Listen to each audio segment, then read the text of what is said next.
Message टाकलाय का?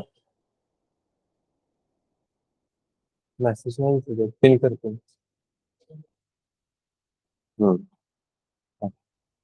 Okay, so yes, good morning all. Yes, online students, I'm audible.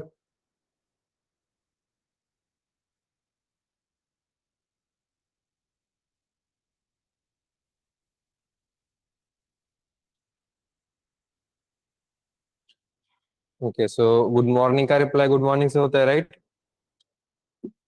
Online वालों को बताना पड़ता है, ऑफलाइन वालों को पता है. ओके, तो आज टेक्निकल स्टार्ट है. ओके, कल तो हमने already soft skills related points देखे ही थे. ठीक है, तो वो फिर से एक बार रिवाइज करना पड़ेगा क्योंकि आज अपने पास ऑनलाइन वाले बैच भी है. ऑफलाइन वाले बैच ऑलरेडी स्टार्टेड थी. एंड उसके लिए थोड़े से कुछ पॉइंट्स मैं बता देता हूँ. फर्स्ट थिंग इज लाइक की this sessions we are going to conduct into the English and Hindi also. आणि काही गोष्टी ज्या म्हणजे काही भावना फक्त मराठीतून समजतात त्यासाठी मराठी. बाकी पूरा सेशन में इंग्लिश में कंडक्ट नहीं करने वाला हूँ. Explanation part I am going to use Hindi. And for the हाँ, एक्सप्लेनेशन पार्ट हिंदी में होगा. और वो जो टेक्निकल टर्म्स होते हैं that we are going to say into the English. Okay, मतलब कि पाइथन को फिर मैं मराठी में या हिंदी में क्या बोलूँगा. गेटिंग? तो उसके लिए यू आर फ्रॉम जावा ना? जावा वाला दुसरी जगह पे चालू आहे ना? जावा कुठे? जावाचं सेशन कुठे आहे बरोबर? गाइड करशील? सर पाइथन वाले हैं ना यहाँ पे? ये पाइथन का सेशन है, टेक्निकली चेंज हुआ, 17 नंबर में होगा. आदित्य सेंटीग्रा 17. कल सॉफ्ट स्किल का था तो कल कंबाइन बैच थी. आज पाइथन और जावा डिफरेंट हो जाएंगे. ऐक ना, गाइड कर.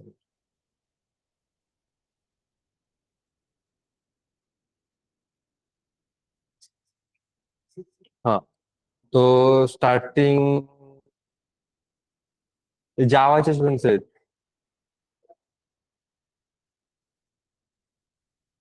ओके, इंट्रोडक्शन से स्टार्ट कर ले. ठीक है, तो फर्स्ट में मेरा इंट्रोडक्शन दे देता हूँ. So my name is Ranjit Kamble and I am a Python and data analytics trainer. तो डेटा एनालिसिस तो लूंगा ही, साथ में डेटा साइंस भी. अगर हमें टाइम मिला, मतलब कि मेरा टाइम उतना यूटिलाइज हो रहा है तो डेटा साइंस भी मैं लेता हूँ. Okay, and even I have teaching experience, मतलब कि मैं पहले एक्सटर्नल ट्रेनर भी था फर्स्ट बिट सॉल्यूशन में. एंड उसके बाद अभी आई थिंक कि 1 साल से ज्यादा हुआ होगा जहाँ पे ये कुछ 13 to 14 बैच होगी तुम लोगों की. 14 या 15 बैच हो सकती है फर्स्ट बी सॉल्यूशन में. उससे पहले मैं डेवलपिंग में था, आईटी में. तो एमएनसी कंपनी है, स्टार्टअप कंपनी, दोनों का एक्सपीरियंस है मुझे. वहाँ पे full stack Python developer and full stack PHP developer दोनों पे काम किया है मैंने. उससे भी पहले आई वाज असिस्टेंट प्रोफेसर. मतलब प्रोफेसर ही होता है बस, पगार ज्यादा नहीं चाहिए, सैलरी ज्यादा नहीं दे सकते, इसकी वजह से असिस्टेंट प्रोफेसर कहते हैं. जिसमें प्रोजेक्ट गाइडेंस वगैरह दिया था. तो इस तरीके से कुछ 1.5 साल का कॉलेज का भी एक्सपीरियंस है. तो एक्सपीरियंस तो लगभग टोटल अगर गेन करेंगे तो 3 to 4 years का हो सकता है, मतलब कि वो सब गेन करेंगे तो. उसके साथ साथ कभी एक्सपीरियंस कभी ऐसे तो आई डोंट थिंक कि होना चाहिए जितना काम किया. आई थिंक कि जब हम स्टार्ट करते हैं एक्सपीरियंस गेन या एक्सपीरियंस काउंट करने का तरीका ऐसे होना चाहिए कि जब से हम स्टार्ट कर रहे हैं. मतलब 2014 में मैंने कब कोडिंग स्टार्ट की थी, तो 2014 से ये काउंट होना चाहिए क्योंकि ऑब्वियसली तब से मैं कुछ ना कुछ तो भी गेन करते ही जा रहा हूँ, राइट? तो काउंट एक्सपीरियंस, मतलब लोगों को लगता है हाँ ये बस फॉर्मेलिटी दे रहा हूँ मैं.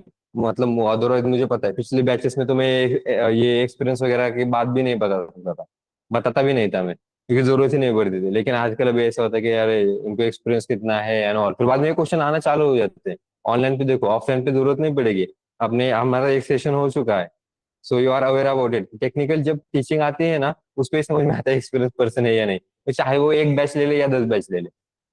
ओके, वो फुल अपना आउटपुट दे सकता है या नहीं, बढ़िया तरीके से पढ़ा सकता है या नहीं। तो मेरा इंट्रोडक्शन तो हो गया। एंड वन मोर थिंग कि मैं कहाँ से हूँ, ये एक क्वेश्चन आता है। तो I am from the Dharashiv Paranda. असं का झालं, एवढं काय चकित आहे? तुम्ही अच्छा, तुम्ही धाराशिवच आहेत. धाराशिव मध्ये कुठे? कळम. अरे कळमचे माझे खूप मित्र आहेत. मी नवोदयला होतो त्यामुळे सगळे कळमच भरलेलं असायचं बॅच मध्ये. ठीक है, तुम लोगों का भी अभी इंट्रोडक्शन स्टार्ट करें फिर? यस ऑनलाइन स्टूडेंट्स, देखो इंट्रोडक्शन में क्या क्या बताओगे? योर नेम, उसके बाद तुम कहाँ से हो, where are you from, and then your hobby. And I don't care about your history, कहता हूँ मैं बेसिकली उसको, क्यों? क्योंकि पास्ट में तुम लोगों ने आईटी किया था नहीं किया था, doesn't matter. You are from IT और you are from non IT, उससे कोई भी लेना देना नहीं है. बस ये समझ में आना चाहिए कि अभी ताकि टेक्निकल पॉइंट्स में आ रहे हो तो उतना क्लेरिफिकेशन, उतना एफर्ट दो. ठीक है? तो हाँ, हॉबी से ऑब्वियसली, क्योंकि हॉबी मतलब कि वो हम चूज करते नहीं है. ये की चीज है, तुम लोगों ने डेटा एनालिसिस, डेटा साइंस एक कोर्स चूज किया होगा, राइट? क्यों? क्योंकि अभी पैसा दिख रहा है, बाहर वैकेंसीज दिख रही है, इसकी वजह से. हॉबी वैसे नहीं होता. हॉबी इज लाइक कि देखो, अब मुझे ये पसंद आ रहा है, मुझे चूज करने की जरूरत नहीं पड़ रही है इसको, ये ऑटोमेटिकली इनबिल्ट मेरे पास है. इसकी वजह से हॉबी में मोस्टली पूछता हूँ. ठीक है? क्योंकि उसको यूज करके फिर अपना प्रोजेक्ट्स वगैरह पे काम करेंगे. ठीक है? तो लेट्स स्टार्ट. ऑनलाइन स्टूडेंट समझ में आ रहा है? Your name, where are you from, and your hobby, उतना मेंशन करो. So yes. हाँ, किससे स्टार्ट करें? तिकडे काय होतं, तुझ्यापासून स्टार्ट करू की?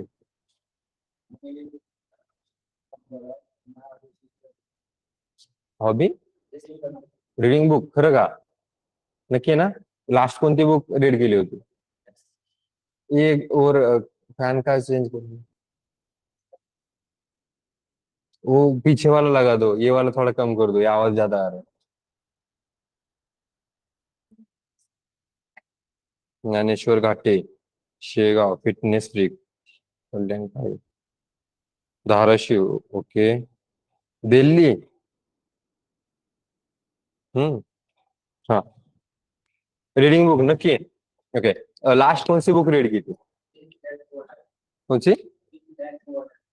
Rich dad poor dad. पता नहीं ये क्यों ये आता ही है, हाँ? सच में रीड की या नहीं की? मैं ट्रस्ट रख सकता हूँ अभी.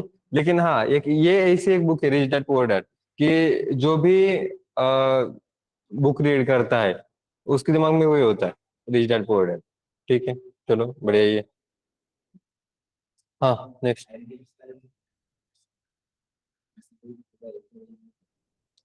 हाँ.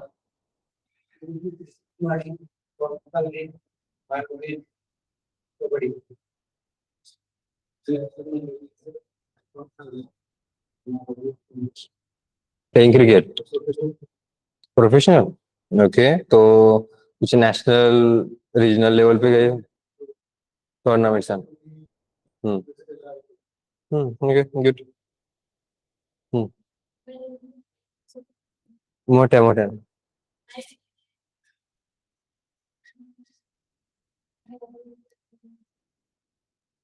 Hobbies,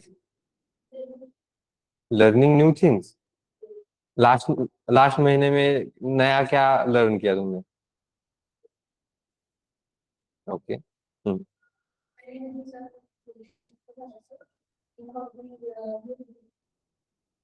music and, music listening, okay.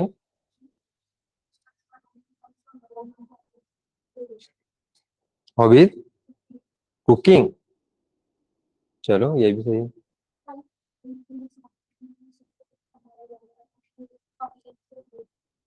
Okay.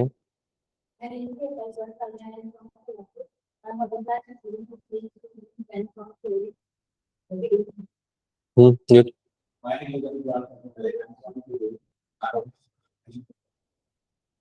Playing volleyball, okay.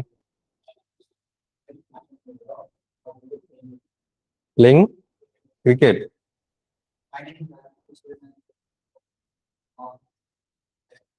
Badminton, okay, good. ठीक है. ओके, अब ऑनलाइन के भी पढ़ लेते हैं थोड़े से, क्या क्या है.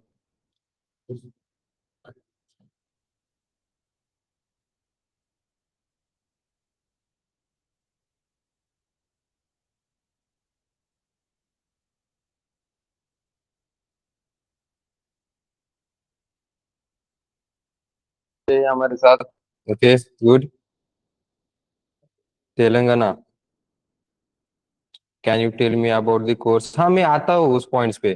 तुम्हारे बहुत सारे क्वेश्चंस होंगे तो उस पॉइंट पे आऊंगा मैं, लेकिन वो उसको अभी पार्किंग लॉट में रख देना, क्योंकि मैं पहले कोर्स के रिलेटेड थोड़े पॉइंट बता दूंगा, बाद में जो भी तुम्हारी क्वेरीज होगी उस क्वेरीज को हैंडल करेंगे। तो हम उसको एक पार्किंग लॉट कहते हैं। पार्किंग लॉट मतलब कि उस पार्किंग लॉट में मतलब कि बाद में पूछ लेना, ठीक है? तो जो भी तुम्हारे क्वेश्चंस होंगे अभी अगर पूछोगे तो ऑब्वियसली बीच में इंटरफेयर हो जाएगा, तो बीच बीच में कोई ना कोई तो भी ऐसे क्वेश्चन पूछेगा, तो वो कंटिन्यूअसली में मेरी लिंक या जो भी हम देख रहे हैं उसके बारे में ब्रेक नहीं कर सकते। तो ये क्वेश्चंस मैं बाद में धीरे धीरे बताऊंगा, ठीक है? ये क्वेश्चंस के आंसर्स मैं प्रोवाइड करूंगा, सो don't worry about it. Okay. चलो, हॉबीज बढ़िया है। बहुत अलग अलग जगह से लोग यहाँ पे हैं। संभाजी नगर। ओके। हाँ, मिर्जापुर। ये मुझे वहां पे शूट आउट होते हैं क्या? और रियल लाइफ में जिस तरीके से मिर्जापुर बोलते हैं, ऐसा हो है क्या वहां पे? कालीन भाई है क्या वहां पे?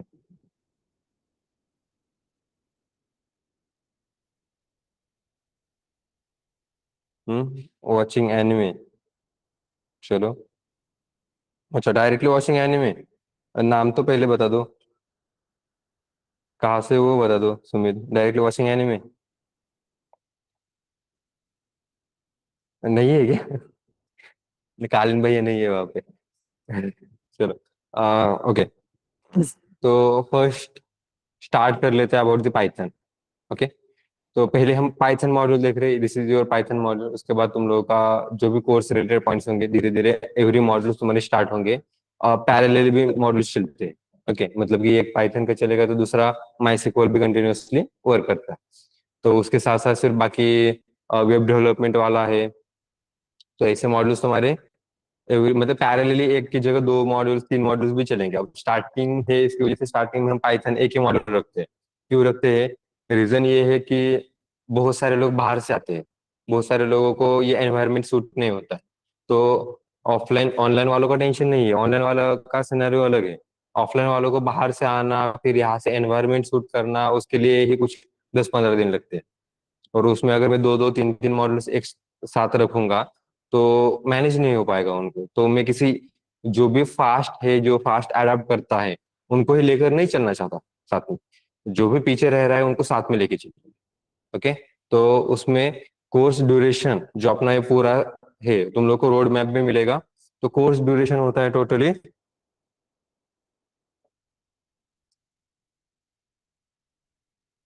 6 मंथ्स का। अब 6 महीने में हम ये पूरा डेटा एनालिसिस, डेटा साइंस और वो एआई वाला पार्ट भी हम देखने वाले हैं। मतलब पाइथन तो होगा ही उसमें, ठीक है? तो पाइथन जब हम चूज करते हैं उसमें दो अलग अलग सिनेरियोज आते हैं। मतलब जब भी तुम लोग पाइथन चूज कर रहे हो, एक ब्रांच आती है वो होती है वेब डेवलपमेंट वाले, जहाँ पे तुम लोग को फ्लास्क जांगो पे काम करना पड़ता है, वो स्किल्स गेन करने पड़ते हैं। और दूसरी एक ब्रांच आती है, that is the data science AI वाला पार्ट। और अभी तीसरी ब्रांच जो चालू है वो सिर्फ और सिर्फ एनालिटिक्स वाली ब्रांच। गेटिंग? मतलब कि तुम पाइथन चूज करो तो तुम लोगों को सिर्फ एक ही फ्लो नहीं मिल रहा है या एक ही रोल नहीं मिल रहा है। वैकेंसीज बहुत अलग अलग ब्रांचेस में मिल रही है, अलग अलग डोमेन्स में काम करने का मौका मिलेगा। लेकिन उसके लिए फिर मुझे जिस डोमेन में जाना है उतने पे ही या उतनी ही स्किल्स आनी चाहिए क्या? नहीं। क्योंकि आज तुम डेटा एनालिटिक्स में काम कर रहे हो लेकिन कल एआई पे काम करोगे, या आज वेब डेवलपमेंट में काम कर रहे हो तो कल अगर सैलरी ज्यादा डेटा एनालिटिक्स के लिए दे रहे हो तो उस पर जाना पड़ेगा। गेटिंग? इसके लिए जितना भी यहाँ पे हम क्लास में ले रहे हैं, जितना भी हम कोर्स में ले रहे हैं वो सब कुछ आना चाहिए। अलॉन्ग विद दैट कुछ पार्ट्स तुम लोगों को एलएमएस पे भी मिल रही है, जैसे कि फ्लास्क को जांगो हमने एलएमएस पे रखा। उसका एक बेनिफिट ये है एलएमएस पे रखने का कि तुम लोगों को एचटीएमएल सीएसएस का पार्ट अगर थोड़ा सा तुम लोग अगर तुम्हारे साइड से कर लोगे तो वो कुछ 4-5 दिन का होता है। वो अगर कंप्लीट कर लोगे तो ये 6 महीने का जो ड्यूरेशन है वेब डेवलपमेंट के लिए, पाइथन और फिर तुम लोग माई सिक्वल करोगे और थोड़ा सा वो एफर्ट्स और ले लोगे, तो ये 4 to 5 मंथ्स में ही कंप्लीट हो जाता है। गेटिंग? मतलब कि 4-5 महीने में ही तुम लोगों को जॉब भी लग सकती है, लेकिन उतने एफर्ट दोगे तो। ओके। एक काम कर रहे, प्रणव पाटिल रमेश। ये क्या भरत मिलाप चल रहा है यहाँ पे? बिछड़े भाई कुंभ के मेले में बिछड़े थे तुम लोग? यस। ये इधर उधर से बोल रहा है, अच्छा तू वहां से है क्या, ये मिस नाइट है? वाह भाई, इनको इनको जोड़ा प्लेसमेंट ऑफर भी मिलेगा क्या? हाँ, प्लेसमेंट कॉल्स मिलती है तुम लोगों को, ठीक है। तो एश्योरेंस 100% है, गारंटी तुम पे होता है। हाँ, कोई भी तुम लोगों की गारंटी नहीं ले सकता। जो भी कहेगा हम गारंटी लेते हैं, समझ लेना स्कैम है, गैम्बलिंग होगी, क्योंकि तुम तुम्हारे साइड से एफर्ट दोगे तो तुम्हारी गारंटी कोई और नहीं ले सकता। तो तुम्हारी गारंटी तुम खुद लोगे। हाँ, तुम लोगों को उतना सपोर्ट मिल रहा है क्या? तो यस, उसकी गारंटी हमारे पास है। तो सपोर्ट्स में सिर्फ क्लास में जो सेशंस हो रहे हैं उतना ही नहीं, we are providing even data, sorry, Gyan Setu is also, and Gyandeep also. Gyan Setu में तुम लोगों को जो भी हम रिवीजन लेते हैं, पिछले वीक में जो हुआ उसकी रिवीजन लेते हैं। देन हम डाउट सॉल्विंग सेशन रखते हैं उसके अंदर, जो भी तुम्हारे और कुछ तुम अगर पढ़ रहे हो तो उसमें भी जो डाउट्स डाउट्स आते हैं तो उसके डाउट सॉल्विंग सेशन होंगे, वो ऑनलाइन ही होंगे। तो तुम लोगों को यहाँ पे ज्यादा टाइम भी कंज्यूम करने की जरूरत नहीं पड़ेगी। फिर हम इंटरव्यू प्रिपरेशन रखते हैं, hacker rank solving, lead code solving, ऐसे क्वेश्चंस भी हम करवा के लेते हैं। And then one more part is कि group discussion is one of the important part, जो तुम लोगों के सॉफ्ट स्किल्स और डेवलप करेगा। मतलब जो बात करने के लिए नर्वसनेस आती है वो वहां पे होता है, तो ये सबसे इंपॉर्टेंट पार्ट लगता है, इसकी वजह से एवरी वीक में हम उसको रखते हैं। ओके, तो ये जो पॉइंट मैंने बताया क्या, first thing revision, second doubt solving, then interview preparations, GitHub related account जो होते हैं, GitHub account, then LinkedIn profiles वगैरह मेंटेन करना, तो ये भी उसमें अलग से एक सेशन लेते हैं। And then there will be a group discussion. तो ये सब सपोर्ट्स भी एक्स्ट्रा मिल रहा है तुम लोगों को। और इसमें भी अगर कुछ प्रॉब्लम है तब तुम लोगों का ज्ञानदीप भी अरेंज होता है। मतलब कुछ स्टूडेंट्स ऐसे होते हैं कि कुछ पर्सनल पॉइंट्स, पर्सनल इश्यूज से बहुत ज्यादा जा रहे होते हैं, तो उनको ना ये माहौल की जगह पे डाइवर्ट होता है उनका माइंड किसी और जगह पे, उन उस और इश्यूज पे। तो एज अ मेंटर हम उनको वो सपोर्ट भी प्रोवाइड कर सकते हैं, या कि तुम हमसे बात करो पहले, तो तुम्हारा जो भी इशू है, जो टेक्निकल इशू नहीं है, जिसकी वजह से तुम लोग इस पे कॉन्सेंट्रेट नहीं कर पा रहे हो, ऐसे अगर कुछ इशू है, कोर्स कंप्लीट करने में भी कुछ इशू आ रहा है, टाइम मैनेजमेंट नहीं हो रहा है, ये सारे इशू हम 1 to 1 सॉल्व करेंगे, क्योंकि सबके साथ बात करने की कुछ जरूरत भी नहीं है उसमें। ठीक है, हाँ, अगर आप कंफर्टेबल हो तो आप क्लासेस में भी ऐसे पूछ सकते हो।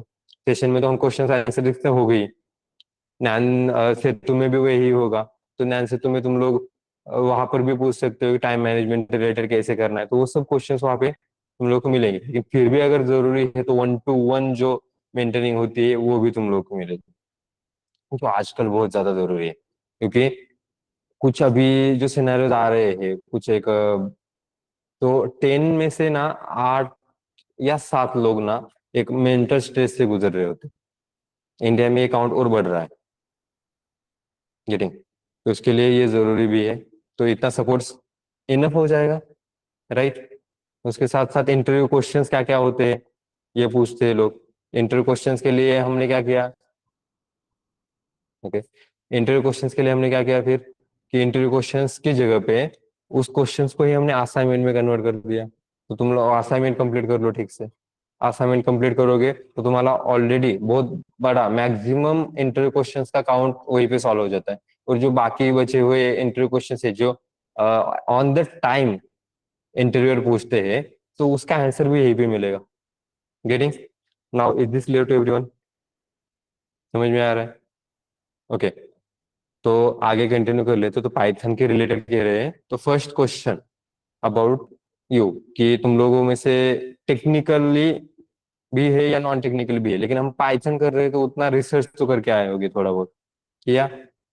थोड़ा बहुत पाइथन के बारे में बताए, जितना पता है उतना बता दो, जितना नहीं पता बाद में मैं ही बताऊंगा।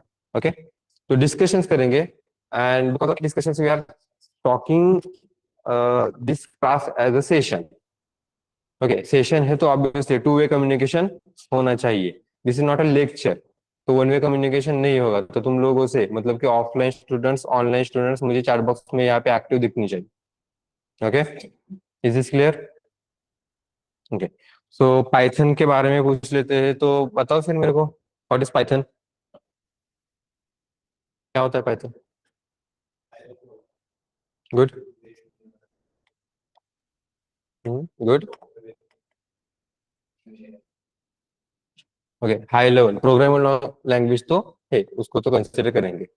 High level programming language, high level interpreted भी लैंग्वेज भी आ रहा है, लेकिन interpreted language is different, high level programming language is different. ठीक है, तो हाई लेवल इंटरप्रेटेड लैंग्वेज मत कहना, इसको कहो इंटरप्रेटेड लैंग्वेज। ओके, और चैट बॉक्स में मेंशन करो, हैंड रेज, अगर कुछ डाउट हो गया ना चैट बॉक्स में मेंशन कर देना, ठीक है। हाँ, इंटरप्रेटेड लैंग्वेज इज डिफरेंट। और प्लेटफॉर्म इंडिपेंडेंट, ओके गुड।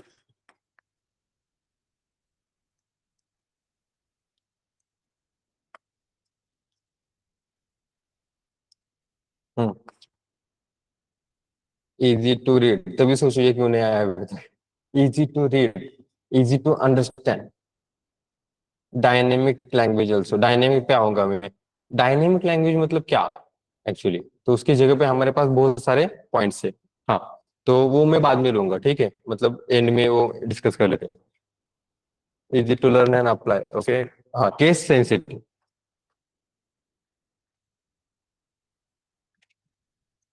ये सब पॉइंट्स ये बस ओवरव्यू लिख रहा हूँ, हाँ। बाद में इस पे हम डिस्कशन करेंगे कि एवरी पॉइंट्स का मीनिंग क्या होता है, so don't worry about it. Portable मतलब प्लेटफॉर्म इंडिपेंडेंट और पोर्टेबल में क्या डिफरेंस है? What is the difference between portable and platform independent? हाँ, open source, good.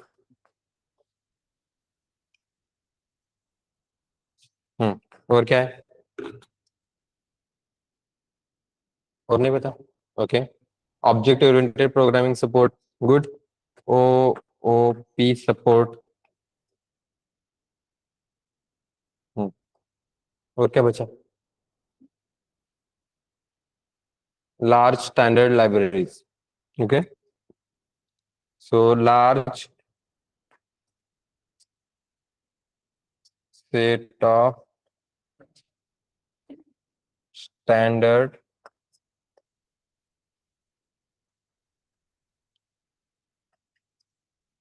Libraries.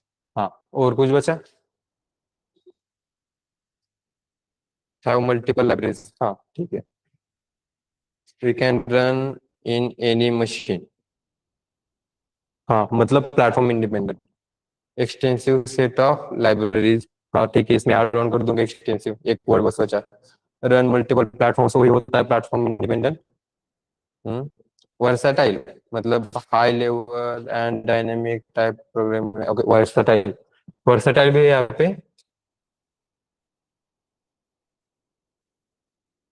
This is the versatile language, okay. और डायनेमिक टाइप, डायनेमिक वाला बाद में लूंगा मैं, ठीक है। General purpose, what is mean by general purpose?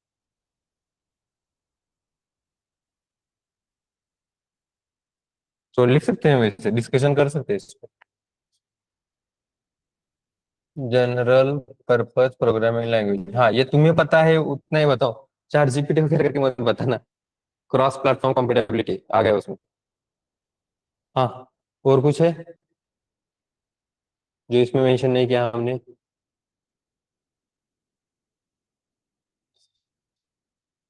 Large ecosystem, okay. Automatic memory management, good. Automatic memory management भी है, ओके गुड। हाँ, और नहीं पता, इतना ठीक है, ओके। अब इसमें डायनेमिक लैंग्वेज कहते हैं, लेकिन डायनेमिक लैंग्वेज अगर है, अब इसमें से बहुत सारे इतने फीचर्स नहीं है, मल्टीपल फीचर्स आर देयर, ठीक है। लेकिन अगर मैं सिर्फ फीचर्स के बारे में अगर कहूंगा, तो एवरी फीचर्स को एक्सप्लेन करने में ऑब्वियसली मुझे वो जरूरी पड़ेगा, तो मैं क्या करता हूँ, जो चीजें जरूरी है फिलहाल स्टार्टिंग में मतलब बेसिक लेवल पे, वो पहले हम एक्सप्लेन कर लेते हैं, ओके। एंड देन जिस तरीके से हम कंसेप्ट देखते जाएंगे, उस तरीके से इस फीचर्स को ऐड ऑन करते जाएंगे। गेटिंग? Is this okay? क्योंकि अभी मैं अगर जैसे कि मैं ऑब्जेक्ट ओरिएंटेड प्रोग्रामिंग सपोर्ट के बारे में कहूंगा, तो मैं इस पे क्या एक्सप्लेन करूंगा? इसके लिए तुम लोगों को ऑब्जेक्ट क्या होता है वो पता होना चाहिए, क्लासेस क्या होते हैं वो पता होना चाहिए। Then there will be the steps of OOP, वो क्या होता है थोड़ा बहुत वो पता होना चाहिए, तो वो सपोर्ट्स मतलब क्या है, why it is object oriented programming, वो पता होना चाहिए। तो वो मैं अभी एक्सप्लेन नहीं कर सकता बेसिक लेवल पे। ओके, तो उसको हम बाद में ही डिस्कशन कर लेंगे। तो कुछ जो पॉइंट्स जरूरी है एट द बेसिक लेवल पे पहले वो एक्सप्लेन कर लेते हैं। ठीक है। ओके, तो इससे पहले, ओके, ये सब मैंने नोट डाउन करके रखा। इससे पहले एक पॉइंट ले लेते हैं।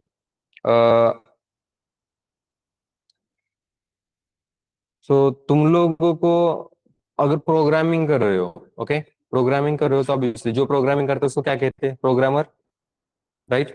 प्रोग्रामिंग करता है, कोडिंग ही करता है तो प्रोग्रामर भी कहा जाता है ना। ओके, तो बाहर तुम लोगों ने कभी पाइथन प्रोग्रामर के लिए रोल देखा है क्या? कि there is a vacancy for Python programmer, देखा कभी? नहीं देखा? तो क्या देखा फिर? कौन सा होता है रोल बाहर? Developer, right. पाइथन प्रोग्रामर नहीं होता, पाइथन डेवलपर होता है। तो ऑब्वियसली कुछ तो रीजन होगा, राइट। तो वही डिस्कशन कर लेते हैं फिर। First, programmer versus developer. Okay, क्योंकि वो पॉइंट पे आने के लिए ये पॉइंट कंप्लीट होना जरूरी है। सो फर्स्ट, जो प्रोग्रामर है, प्रोग्रामर मतलब प्रोग्रामर क्या करेगा? कोडिंग करेगा। तो यहाँ पे मैं लिख रहा हूँ कि ये क्या करता है? कोडिंग करता है। ठीक है। अब ये कोडिंग करेगा तो developer is also do the coding. तो उसमें एक्स्ट्रा क्या है ऐसा जो पाइथन के लिए वैकेंसी प्रोग्रामर के लिए नहीं है, लेकिन वैकेंसी किस लिए है? डेवलपर्स के लिए है। तो ये क्या डिफरेंस क्रिएट कर रहा है, पता है तुम लोगों को? तो why there is no vacancy for Python programmer? Python programmer uses Python to create software, website, application, analysis data. नहीं, ये चार जीपीटी ने दिया होगा तुम्हें। चार जीपीटी को तो आई थिंक हमने कल ही देखा ना। क्रॉस चेक करना बहुत जरूरी है। ऑफलाइन वाला बैच ऑलरेडी स्टार्टेड था, ऑनलाइन वाले कंफ्यूज होंगे ये कब दिखा हमने। तो आज से ही हम टेक्निकल पार्ट देख रहे हैं, लेकिन ऑफलाइन वाले सॉफ्ट स्किल्स में पहले से ही थे। तो उनको मैंने ये वाला पॉइंट भी बताया था कि चार जीपीटी जो आंसर देता है, क्रॉस चेक करना क्यों जरूरी है, ये बाद में फिर से देखेंगे। मतलब कल जो हमने लिया था वो बाद में इनके लिए एक बार फिर से रिपीट करके लेना पड़ेगा। Okay, programmers does the coding and developer does research too. ये मिलता जुलता आंसर कैसे आया? पिछले डेमोस्ट्रेशन अटेंड किया था क्या? नहीं, हाँ? नो। ओके, एग्जिस्टिंग लाइब्रेरी को यूज करके web development and app development होता है? नहीं, एग्जिस्टिंग लाइब्रेरी को तो प्रोग्राम तो यूज करेगा ना। तो उसमें और इसमें क्या चेंज था? तो यस, नेहा ने क्या आंसर दिया था? Programmer only does the code, coding करना काम है उसका। उसको लेना देना नहीं कि इसके वजह से कितना रिजल्ट आएगा कितना रिजल्ट नहीं आएगा, या इसको ये भी लेना देना नहीं है कि ये जो मैं कोड कर रहा हूँ वो उतना ऑप्टिमाइज है या नहीं। गेटिंग? और उसके साथ साथ अगर मैं कोड कर रहा हूँ तो मैं राइट वे में कोड करके दे जा रहा हूँ या नहीं। कोडिंग करना काम है कि मुझे कुछ तो भी रिजल्ट चाहिए तो मैंने रिजल्ट दे दिया, लेकिन वो रिजल्ट कितना ऑप्टिमाइज है कितना सफिशिएंट है वो देखने का काम किसका है फिर? डेवलपर का। तो बेसिकली डेवलपर में बहुत कुछ होता है, जिसमें से coding is just one part of developer. लेकिन उससे पहले उसको चेक करना पड़ता है कि कोडिंग करने से पहले, कुछ राइट करने से पहले उस पर रिसर्च करो। एंड दैट पार्ट तुम लोग को बनाता है डेवलपर। तो रिसर्च यहाँ पे आएगा और उसके बाद कोडिंग आएगी। गेटिंग? मतलब तुम लोग जब भी मतलब कि ऑर्गेनाइजेशन में काम करोगे, इंडस्ट्री में काम करोगे, कोडिंग करने से पहले रिसर्च करना ऑब्वियसली होगा। क्योंकि तुम लोगों ने सपोज मैंने तुम लोग को यहाँ पे कुछ प्रोग्राम सिखाए। फर्स्ट प्रोग्राम सिखाया मैंने प्राइम नंबर का, आर्मस्ट्रॉन्ग नंबर के लिए, फिर इवन ऑड के लिए। तो इंडस्ट्री में जाने के बाद तुम लोगों को कहिए क्या कोई कि चल प्राइम नंबर का लॉजिक कर ले आज, आज की सैलरी प्राइम नंबर के लिए, कल की सैलरी इवन ऑड नंबर के लिए, होगा क्या? बोलेगा क्या कोई? जरूरी भी नहीं है। रियल लाइफ में कितना यूज होता है इसका, प्राइम नंबर का? किसी मैथमेटिशियन ने बस वो नंबर निकाल के दे दिया कि अच्छा ये नंबर होता है, यहाँ ऐसे वाले नंबर्स को हम प्राइम नंबर कहेंगे, जो सिर्फ वन या उसी नंबर से डिवीजन होती है, ऐसे वाले नंबर्स को प्राइम नंबर। रियल लाइफ में यूज क्या, कहाँ पे यूज होते हैं प्राइम नंबर्स? कहीं पे भी नहीं। तो इसका मतलब हम क्या कह सकते हैं कि थिंग इज अबाउट कि यहाँ पे जब डेवलपर आता है तो डेवलपर को कोडिंग के साथ साथ ये वाले कुछ रिसर्च भी करने पड़ते हैं कि जो भी हम इम्प्लीमेंटेशन करने जा रहे हैं तो इम्प्लीमेंटेशन आगे कितने दिन तक चलेगा। जस्ट लाइक एक टास्क में दे देता हूँ, रियलिटी मतलब एक एक्सपीरियंस जो मैंने गेन किया था, दैट एक्सपीरियंस इज अबाउट कि into the industry we are actually working on some tool जो पाइथन में बिल्ड कर रहे थे हम। That tool name is CC विनारियम, मतलब उस कंपनी का नाम है विनारियम ऑल्सो। विनारियम मतलब कि विंडोज रिमोट मैनेजमेंट। रिमोटली हम क्या कर सकते हैं, एक सिस्टम को दूसरे सिस्टम से कनेक्ट कर सकते हैं और उस दूसरे सिस्टम से डेटा हम एक्सेस करेंगे, डेटा डिलीट करेंगे। तो अपने ओरिजिनल सिस्टम से हम क्या करेंगे, क्लाइंट के सिस्टम को एक्सेस करके उसमें से डेटा ऐड ऑन करेंगे, डेटा डिलीट करेंगे, मतलब कि अपलोडिंग डाउनलोडिंग वगैरह हम जो भी टास्क है कर सकते हैं। अब इसमें जो काम आएगा वो टेक्नोलॉजी, दैट वाज दी विनारियम टेक्नोलॉजी। तो उस विनारियम टेक्नोलॉजी को इम्प्लीमेंट करने के लिए रिसर्च करना पड़ेगा। कितना रिसर्च किया कि देखो ये कनेक्ट करके देता है तो तुम लोगों को सिस्टम पे वर्क तो करके देगा, लेकिन वो डीपली रिसर्च था क्या? तो मैं कहूंगा नहीं था। अब क्यों नहीं था? क्योंकि जब हम टास्क करते जा रहे थे तब हमें एवरी टाइम कुछ ना कुछ तो भी रिसर्च रिलेटेड प्रॉब्लम्स आ रहे थे। रिसर्च में एज ए डेवलपर नहीं कर रहा था, वो मैनेजर के रिगार्डिंग था। मैनेजर से फिर सीनियर डेवलपर होता है वो रिसर्च करेगा और उसको रिसर्च करने के बाद वो टास्क मुझे मिलेगा। मतलब मेरे ऊपर एक सीनियर डेवलपर था, कुछ 20-10 साल का, 15+ एक्सपीरियंस होगा उसको। तो वो डायरेक्टली मुझे वो टास्क असाइन करके देगा और मैं उस पर सीधा काम करना चालू करूंगा। तब मैं ये रिसर्च वगैरह का पॉइंट नहीं करूंगा, रिसर्च ऑलरेडी करके रखा। अब वो पार्ट ऑलरेडी, मतलब वो भी डेवलपर है, उसने वो करके रखा, मुझे टास्क असाइन कर दिया है। ठीक है। तो ये रिसर्च करते समय ये प्रॉब्लम हुआ कि देखो तुम कर तो सकते हो but you need admin privileges. Admin privilege मतलब कि जो भी वो सिस्टम एक्सेस करने जा रहा है उसको एडमिन के जो भी रूल्स है, मतलब कि मेन रूट लेवल, कि वो सब पे काम कर सकता है, इस पूरे सिस्टम पे उसका एक्सेस होना चाहिए। ऐसे एडमिन लेवल प्रिविलेजेस चाहिए। लोकल प्रिविलेजेस से कोई भी लेना देना नहीं। तो ये तो प्रॉब्लमेटिक हुआ ना, बाद में जाके फिर आगे प्रॉब्लम देगा, क्योंकि कोई भी क्लाइंट ये नहीं चाहता कि मैं मेरे सिस्टम पे किसी और के एडमिन प्रिविलेजेस दे दूं। कोई भी नहीं चाहता, इवन तुम भी, तुम्हारे सिस्टम में कुछ नहीं है लेकिन फिर भी तुम मुझे, मैं अगर कहूंगा कि मुझे तुम्हारे सिस्टम के एडमिन प्रिविलेजेस दे दो, नहीं दोगे। देना भी नहीं चाहिए, सिक्योरिटी कंसर्न होता है वहाँ पे, कोई भी डेटा चुरा सकता है। एक तुम्हारे एक सिंपल फोटो भी चुरा के ले सकता है। और अभी तो एआई वाला पार्ट है, दिख रहा होगा, उस सिर्फ फेस चेंज करके भी बहुत कुछ किया जा रहा है।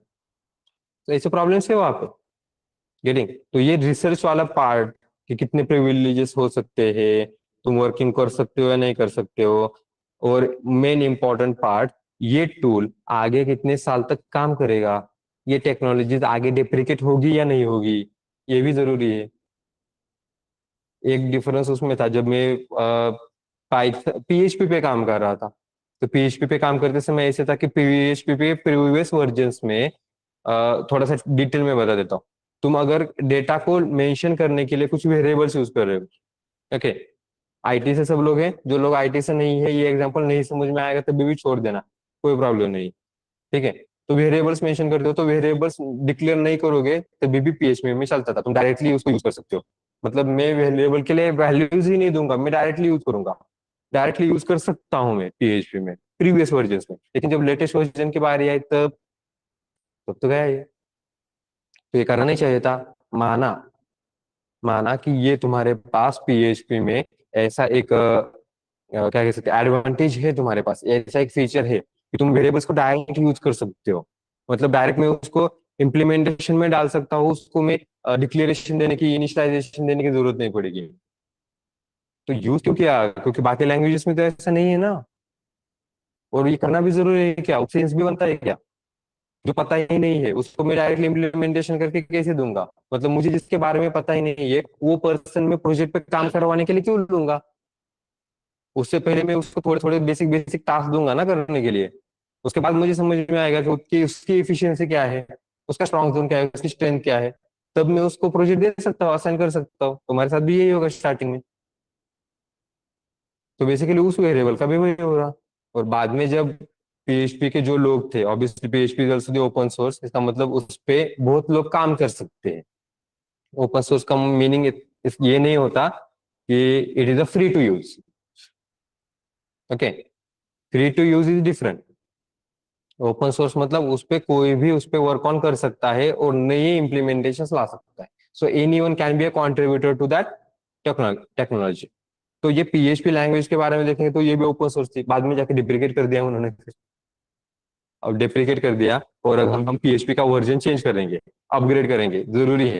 एप्लीकेशन में जो भी तुम टेक्नोलॉजी यूज करते हो वो लेटेस्ट वर्जन वाली होनी चाहिए।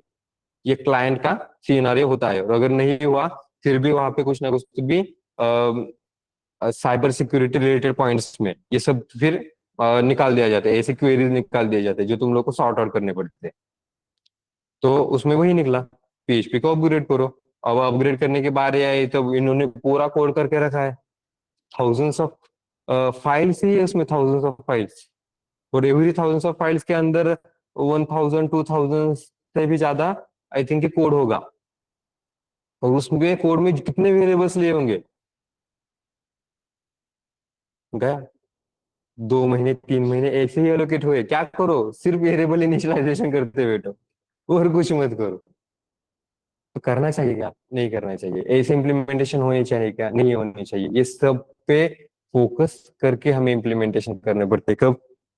We when we are a developers, getting. क्योंकि ये बाद में आगे कंटिन्यू भी करना चाहिए। ऐसे नहीं होना चाहिए मैंने कुछ कॉन्सेप्ट बताई कि मुझे इस ऐसी कॉन्सेप्ट इंप्लीमेंट करनी है अपने प्रोजेक्ट में, लेकिन आगे 6 महीने तक ही चलेगी, उसके बाद नहीं चलेगी। तो फायदा है क्या उसका कुछ? क्योंकि उसको अपग्रेड करने में 2 महीने लगेंगे, तो क्या 4 महीने पे यूज करेंगे क्या उसको? नहीं कर सकते। तो ये रिसर्च वाला पार्ट होता है जो लोगों को करना पड़ता है। तो ऑब्वियसली अब रिसर्च करवा के ही लेंगे, सिर्फ कोडिंग करवा के नहीं लेंगे।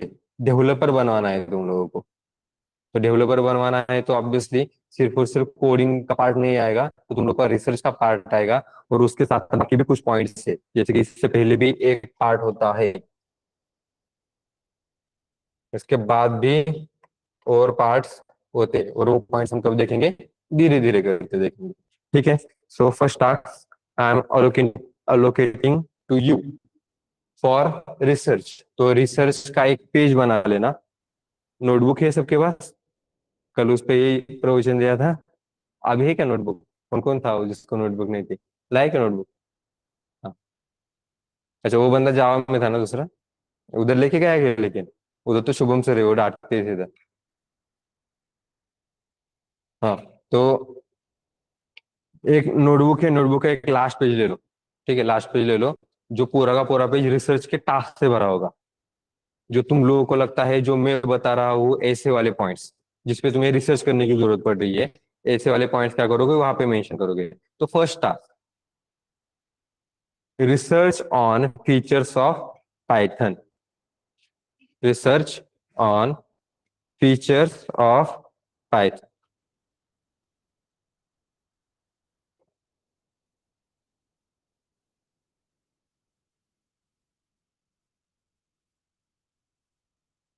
गेटिंग?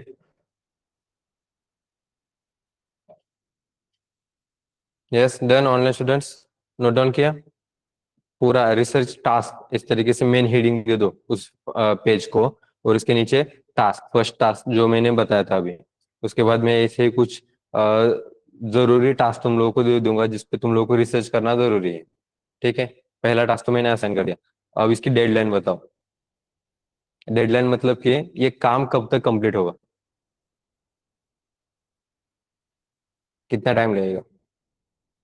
अब ये क्यों पूछ रहा हूँ मैं, आगे बताऊंगा, पहले मुझे डेडलाइन बताओ, उसके बाद मैं बताऊंगा कि ये क्यों जरूरी है, ये क्यों चीजें मैं ऐसे इंप्लीमेंट कर रहा हूँ जो कभी तुम लोगों ने लर्न करते समय सुनी नहीं है। हम्म।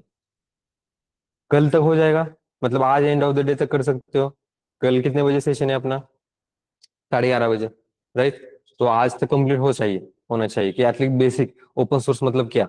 और अभी रिसर्च करने के लिए हमें कोई किताबें वगैरह ढूंढने की भी जरूरत नहीं है, प्रीवियसली जैसे होता था। अगर रिसर्च करनी है तो directly we have Google, search करो, बहुत सारे वेबसाइट से क्रॉस चेक करना मत भूलना। ओके, सो ये हो जाएगा फिर कल तक। आज की डेडलाइन है, फिर कल हम यहाँ पे उस पर डिस्कशन करेंगे। तो तुम्हारे पास ये रिसर्च वर्क होना चाहिए, तो अभी रफ में रिसर्च करके लेके आओगे, ठीक है? रफ में या नोटबुक में रिसर्च करके लेके आना, स्टार्टिंग में क्या क्या है बताया था मैंने, ठीक है? तो अब मैं बता रहा हूँ कि मैं ये डेडलाइन वाला पार्ट ये क्यों मेंशन कर रहा हूँ, क्योंकि देखो अभी ऐसा है कि तुम 6 महीने का जो हमने कोर्स का टाइम दिया था, उसके बाद तुम डायरेक्ट डेवलपर बनने वाले हो। मतलब ऑर्गेनाइजेशन में रियली किस तरीके से काम होता है उस पे काम करने वाले हो। तो you are not a student by the way, you are taking a training only. अभी वैसे ही समझ लेना, क्योंकि कंपनी में ट्रेनिंग देते नहीं है आजकल। उतना टाइम किसी का पास नहीं है कि चलो अभी इसको ट्रेनिंग देते हैं, 4 महीने 5 महीने पहले होता था। अभी खुद से ट्रेनिंग कर लो। तो ऑब्वियसली अगर एफबीएस में आ रहे हो तो उतना कैपेबल तो मुझे बनाना पड़ेगा तुम लोगों को, कि फ्यूचर में जाके वहां पे स्टूडेंट ना रहो तुम लोग वहां पे एक्चुअली डेवलपर की एंट्री लो। तो उतना पता होना चाहिए। तो उसमें मेरा जितना भी एक्सपीरियंस था, जितना मैंने गेन किया था इतने सालों में, उतना एक्सपीरियंस मैं तुम लोगों को बता दूंगा। बस तुम्हें क्या करना है, जितना मैंने बताया उतना करना है। लाइक भाई ने बोला करने का तो करने का, क्वेश्चन आंसर नहीं करने का। डाउट होगा तो पूछ सकते हो। अगर कुछ चीजों के लिए तुम लोग नहीं समझ में आ रहा है, या तुम ऐसे कर रहे हो कि नहीं ये क्यों करना है, या मुझे ये नहीं करना है, डिस्कशन हम कर सकते हैं। ठीक है, एवरी चीज मान के ही लेना ऐसा नहीं है, लेकिन फिलहाल के लिए ऑब्वियसली मैं अगर कुछ करने के लिए बोलूंगा तो ऑब्वियसली तुम लोगों का फायदा ही होगा उससे। ठीक है, तो ये क्लियर है सबको? ऑनलाइन पे समझ में आ रहा है?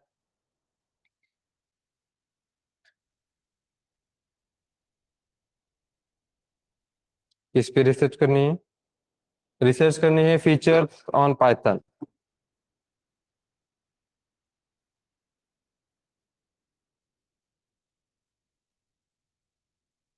Same timing, same timing for next session. How to submit? नहीं, सबमिशन नहीं करना है, अभी मैं बताऊंगा धीरे धीरे। सबमिशन वगैरह कुछ नहीं करना, तुम पहले करके लेके आओ। पहले मैं ट्रस्ट रखूंगा, पहले मैं ट्रस्ट रखूंगा कि तुम कर रहे हो। फिर बाद में कितना ब्रेक करते हो वो ट्रस्ट को देखूंगा, उसके अकॉर्डिंग तो आगे वर्क करेंगे। ठीक है, मतलब मैंने टास्क दिया, मैं सोचूंगा कि आज डेडलाइन थी तो आज किया होगा तुम लोगों ने। कल ही समझ में आएगा मुझे। आज तो फर्स्ट सेशन है टेक्निकल, तो कल ही समझ में आएगा मुझे तुम पे ट्रस्ट रखना है या नहीं रखना है। गेटिंग? और अगर सोचते हो मतलब first impression is the last impression, पहला ही टास्क है, टाइम पे किया, तो मैं भी ऐसे टास्क एलोकेट करूंगा जो तुम लोगों को बहुत ही बढ़िया प्रोफेशनल मतलब उतने अपग्रेड करके दे देंगे। नहीं कर रहे हो तो ऑब्वियसली ये टास्क देना फिर मैं बंद कर दूंगा। तो मैं जिस तरीके से लोग पढ़ाते हैं, जिस तरीके से टीचिंग करते हैं वही टीचिंग करूंगा मैं। तो मैं एक्चुअली तुम लोगों को डेवलपर लेवल पे लेके जा नहीं सकता, ऐसे होगा फिर। हाँ, मैं तुम लोगों को पाइथन का पूरा नॉलेज दूंगा, मॉड्यूल वाइज पूरा टेक्निकल नॉलेज दूंगा। लेकिन जितना जरूरी होता है वहां पे जितना स्ट्रगल करना पड़ता है, वो स्ट्रगल में जो है यहाँ पे कम करने की कोशिश कर रहा हूँ, वो मुझसे नहीं हो पाएगा फिर। आया समझ में? इसकी वजह से ट्रस्ट ब्रेक मत करना। मैं जो टास्क दे रहा हूँ वो टाइम पे करना। सर क्या टास्क है मेरा? नेटवर्क, अरे कितनी बार कट हो रहा है तेरा नेटवर्क? अभी वो बताया था ना। टास्क क्या था अपना? Research on features of Python. Note down करो, research on features of Python. ठीक है, सब लोग को आया समझ में? ये नेटवर्क इशू अगर बार बार हो रहा है तो उस पे कुछ तो भी एक सॉल्यूशन निकालो। ओके, और अदरवाइज 6 महीने तक नेटवर्क इशू में ही बढ़ते जाओगे फिर। मैंने कुछ एक कंसेप्ट बताई नेटवर्क इशू, सेकंड कंसेप्ट बताई सर नेटवर्क इशू, तो ये 6 महीने तक ऑब्वियसली पॉसिबल नहीं है। इसकी वजह से इसको कुछ तो भी सॉल्यूशन निकालो। तुम लोग भी ऑनलाइन पे जाके बैठोगे तो गेटिंग? हाइब्रिड बैच हो तो ऑनलाइन के लिए एक्सेस है, लेकिन जाके नहीं बैठना है ऑनलाइन पे, सीधा ऑफलाइन पे आना है। क्योंकि मेन पर्पज ऑफलाइन वाला है। ऑफलाइन क्यों लिया था तुम लोगों ने? ऑनलाइन भी तो था अपने पास, क्यों लिया ऑफलाइन?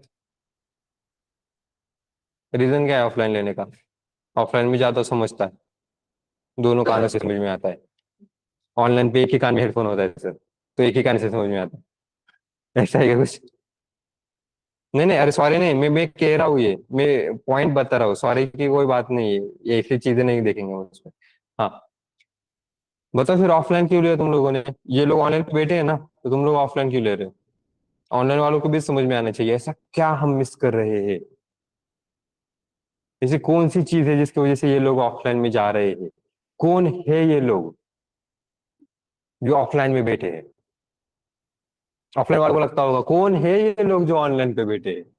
मतलब इतना सेल्फ कंट्रोल कौन रख रहा है इस पे कि सेशन करते समय मम्मी हाक मार रही है लेकिन ध्यान दे नहीं रहा है। खिड़की में बैठे सेशन कर रहे हैं, खिड़की से बाजू में से एक स्कूटी निकल गई, लेकिन हमारा ध्यान स्कूटी पे नहीं है, सेशन पे का ध्यान है। कहाँ से आते ये लोग? तो कहाँ से आते लोग वगैरह, तुम भी बोलो वही फिर। हाँ, स्टडी का एनवायरनमेंट, ऑफलाइन वाला, हाँ बोलो चलो। क्या रीजन है? ऑनलाइन भी तो कर सकते थे ना, उतना वो ऑप्शन तो था तुम लोग को, और ऐसा भी नहीं है कि दोनों के लिए फीस सेम है। जमीन आसमान का फर्क है। दाम दुगना, दुगना लगान देना पड़ेगा। हाँ, तो बोलो फिर क्यों लिया ऑफलाइन? नहीं पता, ऐसे लिया, घर वाले बोले ऑफलाइन कर। नहीं पता, ये ऐसे क्वेश्चन बहुत इंटरेस्टिंग होते हैं। नहीं, उसने लिया था इसकी वजह से मैं आया। हाँ बताओ चलो जल्दी। एक दो तीन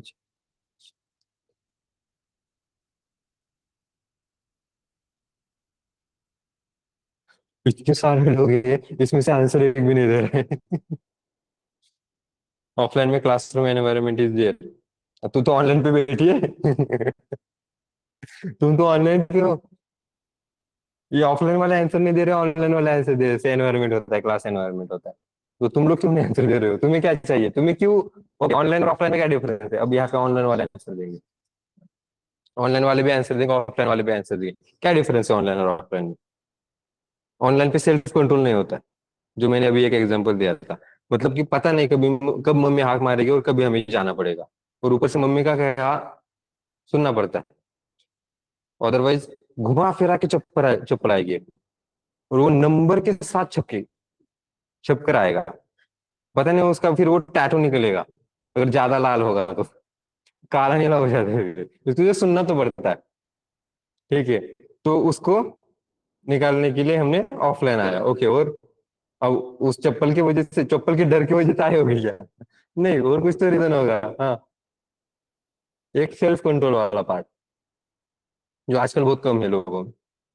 मतलब कि सामने कुछ भी हो जाए, मोबाइल में देखना ही है, पता नहीं हाथ एकदम से इंस्टाग्राम रील पे कैसे जाता है, अनकॉन्शियस माइंड एकदम से कैसे इन्वोक होता है जो मुझे फेसबुक लेके जा रहा है, व्हाट्सएप पे उसी पर्सन के प्रोफाइल में कैसे चार्ट में जाता हूँ मैं, समझ में नहीं आता है, और स्कोर कैसे करता हूँ। चार्ट पढ़ना इज डिफरेंट पार्ट हो गया। तो ये सेल्फ कंट्रोल कहाँ पे फिर? ऑब्वियसली ऑफलाइन में सेल्फ कंट्रोल करने के लिए एनवायरनमेंट भी दिया जा रहा है, और साथ ही साथ वो एक स्ट्रगल भी हमें फेस करना पड़ता है आने के लिए, जाने के लिए। क्योंकि ऑनलाइन में करोगे तो ऑनलाइन पे ऐसे होता है कि 8 बजे सेशन है सपोज, सुबह 8 बजे, नींद से जैसे ही जागे, सर से जैसे ही वो कंबल हटाई, एकदम से ज्वाइन, सर में ज्वाइन हो गया हो। कब ज्वाइन हुआ तो वो भी तो बता, कब उठा था वो भी तो बता। हमारे इसमें नहीं, 8 बजे सेशन है तो 6 बजे उठना पड़ेगा। 6:30 बजे वो दूर अगर रह रहे हो तो 6:30 बजे से वो पीएमटी वगैरह लेके आना पड़ेगा। स्कूटी अगर है, बाइक अगर है, तो बहुत जल्दी आना पड़ता है।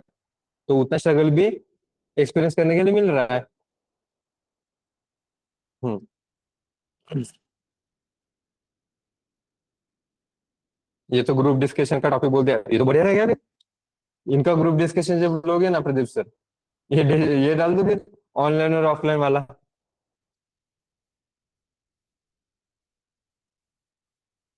अच्छा, डेवलपमेंट कर रहे हो, इंटर्न हो, कंपनी में काम कर रहे हो, इसकी वजह से ऑनलाइन ले रहे हो, ओके गुड। ऑनलाइन वाले मोस्टली ऐसे होते हैं जो एक्चुअली जॉब कर रहे हैं, वो ऑनलाइन नहीं लेते। ऑफलाइन सेंटर इंदौर में नहीं है। अब हमारा ऑफलाइन सेंटर, हमारी सिर्फ एक ही ब्रांच है, हमारे डिफरेंट डिफरेंट ब्रांचेस नहीं है, मतलब ओरिजिनल एक ही हो सकता है, ब्रांचेस में नहीं होता है। तो वो सिर्फ पुणे में ही है। एंड और कुछ है क्या? Can you guide me about switch? हाँ ये नेहा, ये पहले पार्किंग लॉट में रख देना, क्वेश्चन में बाद में बताऊंगा, ठीक है, स्विच कैसे करना है। हाँ वो मैंने पढ़ लिया, वो मैंने पढ़ लिया, बाद में तुम्हारा क्वेश्चन में बाद में सॉल्व करके बताऊंगा, ठीक है। तो अभी यहाँ पे ये समझ में आ रहा है ऑफलाइन क्यों आना है, ऑनलाइन क्यों आना है। तो तुम लोगों ने अगर ऑफलाइन चूज किया, इसका मतलब ऑब्वियसली सेल्फ कंट्रोल नहीं है एंड अदर पॉइंट्स है तुम्हारे, तो ऑनलाइन में मत जाना। Getting?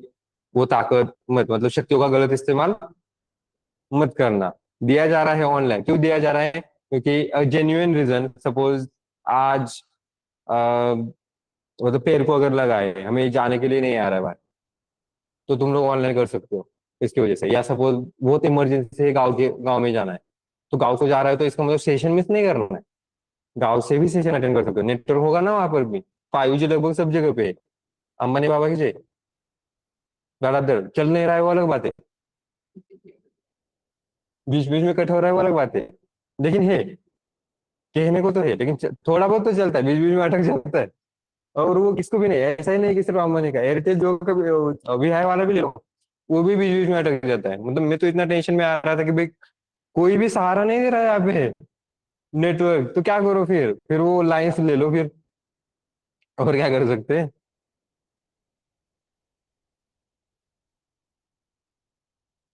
Pune location FC road, the heart of the city. FC road पे है, एफसी रोड पे मतलब रोड पे नहीं खड़ी है। एफसी रोड पे बिल्डिंग है आदित्य सेंटीग्रा, और उस सेंटीग्रा बिल्डिंग में अगर मेन ऑफिस देखना चाहते हो for the consulting and all, तो वो ऑफिस है ऑफिस नंबर 7, थर्ड फ्लोर। और क्लासरूम्स हमारे डिवाइडेड है, एक मातोश्री क्लासरूम बड़ा हॉल है, और दूसरा मतलब ये जो लोग अभी हम सेशन जो ले रहे हैं, this is from the Matoshri. और बाकी दूसरा क्लासरूम है क्लासरूम नंबर 17, जो आदित्य सेंटीग्राम में है, थर्ड फ्लोर पे। तुम लोगों ने तो देखा होगा आई थिंक, जितने भी ऑफलाइन पे है उन लोगों को तो ऑलरेडी दिखाया गया होगा 17 नंबर ऑफिस। तो वहां पर भी क्लासेस होंगे, ठीक है। स्टार्टिंग में यहाँ पे लेते हैं मोस्टली, क्योंकि काउंट कितना आता है पता ही नहीं चलता, कभी कभी ये भी कम पड़ता है। कितने यहाँ पे कुछ लगभग 90 के आसपास बैठ सकते हैं लोग, लेकिन ये भी कम पड़ता है स्टार्टिंग में। तो चलो, कोई वो नहीं।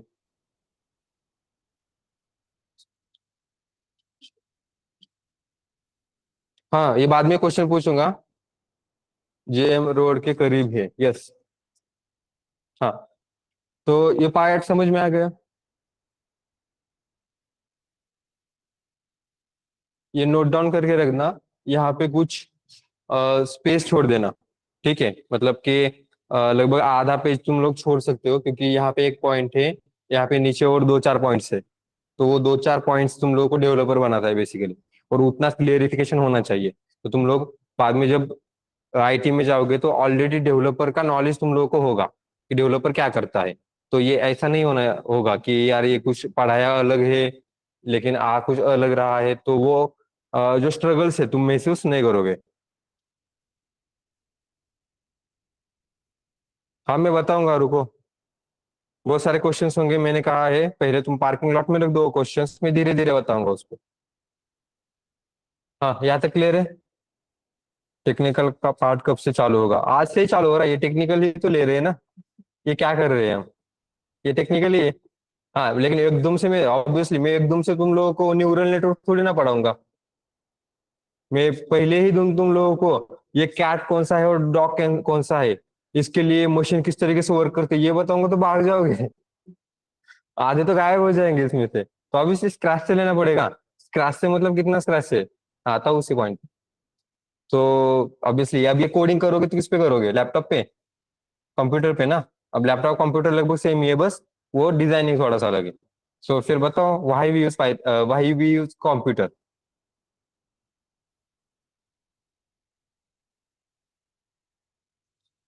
वाई वी यूज कंप्यूटर तुम लोगों ने यूज किया ना? हाँ क्यों किया था? Big screen? अच्छा सिर्फ बिग स्क्रीन है इसकी वजह से कंप्यूटर? ओके। और आउटपुट, आउटपुट निकालने के, टास्क कंप्लीट करने के लिए। Okay good. और कौन से टास्क? कोडिंग में? अच्छा, तो डायरेक्टली कोडिंग पे ला रहा है। हाँ ठीक है, कोडिंग वाले टास्क। चले, कोई प्रॉब्लम नहीं। कोडिंग छोड़ के कुछ नहीं किया गया कंप्यूटर पे? नहीं, वो वाला नहीं कह रहा हूँ मैं। ये गलत लेके जाते हो फिर। हाँ। तो वो मतलब कोडिंग छोड़ के ऑब्वियसली पीपीटी बनाई होगी ना? सेमिनार दिया है क्या यहाँ पे सब लोगों ने? दिया है? पीपीटी बनाए थे उसके लिए या चार जीपीटी का यूज करके किया था?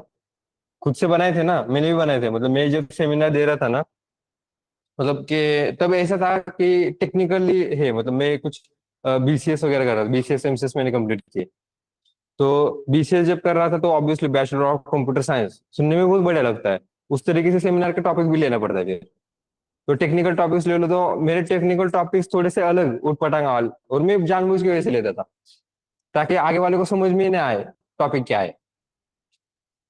बाकी स्टूडेंट्स के टॉपिक स्क्रीनलेस डिस्प्ले, मेरा topic blue eyes, directly Honey Singh की याद आ रही है। और ऊपर जो सामने बैठा है ट्रेनर टीचर, वो हनी सिंह का फैन है। वो बान में आ रहा है, यो हनी सिंह। वो अलग टॉपिक था, टेक्निकली टॉपिक था, लेकिन पार्ट ऐसा था। साथ में फिर मैंने एक लास्ट सेमेस्टर में ना एक टॉपिक लिया था, रोबोटिक्स नाम से। ओके। हाँ मतलब कि हमारा काम नहीं होता है, लेकिन बढ़िया लगा था मुझे उसकी वजह से, क्योंकि मैं बहुत कुछ उस पर एक्सप्लेन कर सकता था। तो रोबोटिक्स वाला टॉपिक ले लिया। अब पीपीटी बनाना है, कुछ तो भी उठपटांग करना पड़ेगा। ये तो टेक्निकली सिंपल वे से जा रहा है, करना तो नहीं है। देखो, हूँ तो बैक बेंचर, बैठता नहीं वो अलग बात है।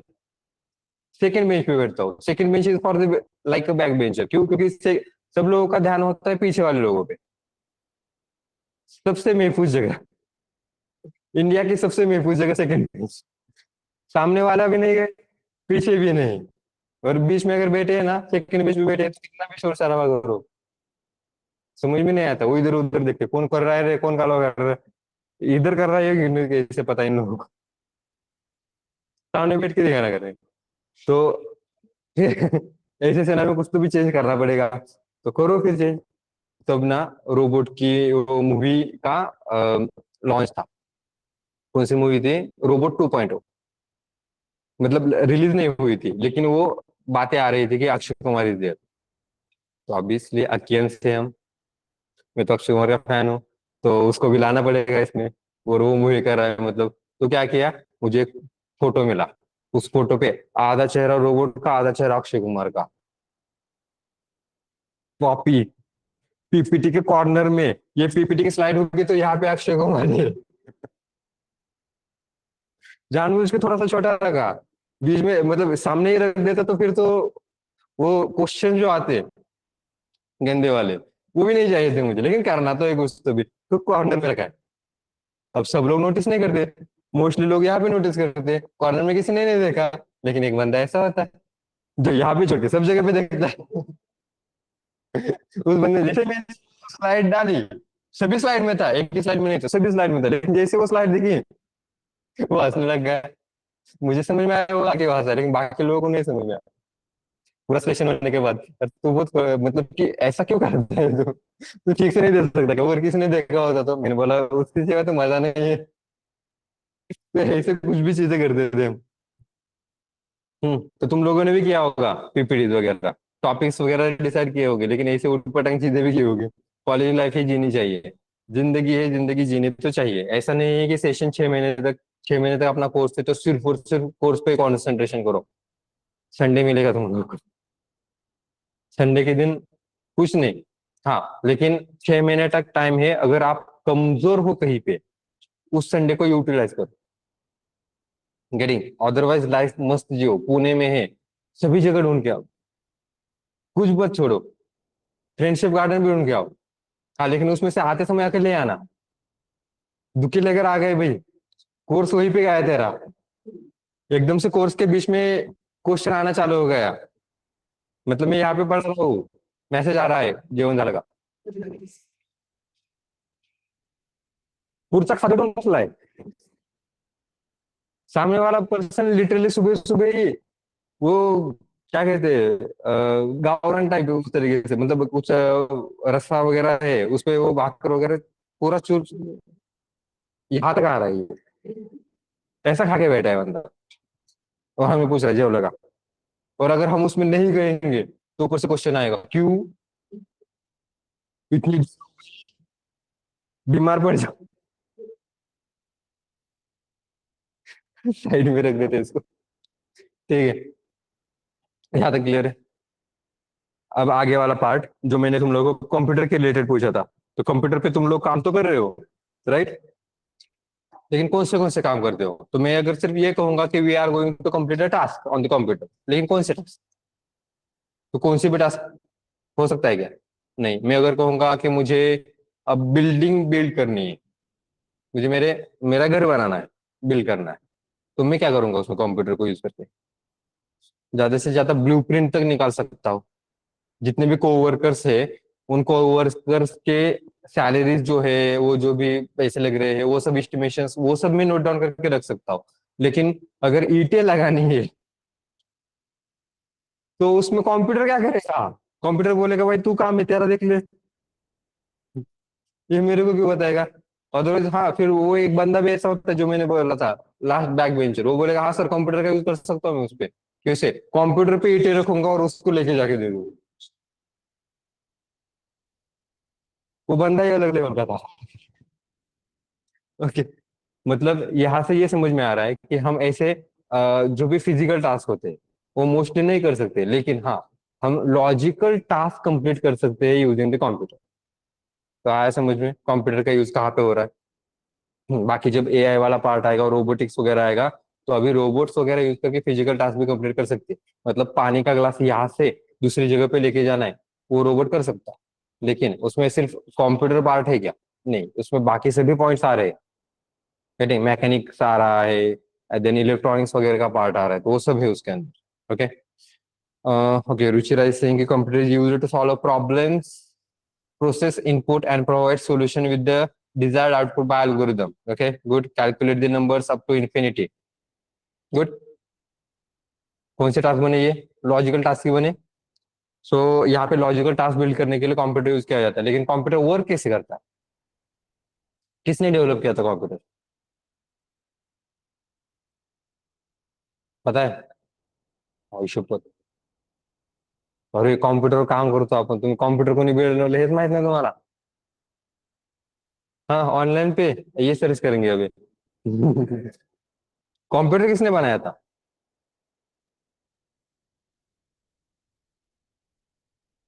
किसने ढूंढ के निकाला था कंप्यूटर? पता है क्या? Okay, good. स्पेलिंग मिस्टेक है लेकिन उसमें, चेक कर लेना स्पेलिंग मिस्टेक क्या है हमेशा। हाँ, नहीं पता ऑफलाइन पे? नहीं पता? Charles Babbage. हाँ आता, ते है काय? अब मैं बोला होता। अगर रिकॉर्डिंग में होते तो इतने देर तक क्या सो रहा था क्या? वो एक सिनारियो होता है देखो, कि वो कोई एक बंदा होता है, कुछ तो भी आंसर करने की कोशिश करता है, लेकिन आगे टीचर ने आंसर किया तो वो कहता है कि हाँ हाँ हाँ, यही था, यही मुझे कहना था। या फिर वो असेंबली होती है, बचपन में असेंबली होती थी स्कूल में, सुबह सुबह प्रार्थना होती है, वो हमें नहीं आती है। मतलब वो जो भी वो गीत होता है या जो भी वो कविता होती है हमें नहीं आती, हम बस मुंह हिलाते रहते हैं। वैसा चल रहा है। ओके, जोक से पार्ट, जोक को जोक ही ले लेना, पर्सनली मत जाना, अदरवाइज से ज्यादा पर्सनली जाता हूँ मैं। ओके, जोक से पार्ट। हाँ, तो चार्ल्स बैबेज ने कंप्यूटर बनाया था। अभी कंप्यूटर वर्क कैसे करता है? ठीक है, क्योंकि वो अपने आप काम करेगा क्या? नहीं करेगा। हमें उसको बताना पड़ेगा कि तुम्हें ये टास्क कंप्लीट करना है। ओके, तो उसके लिए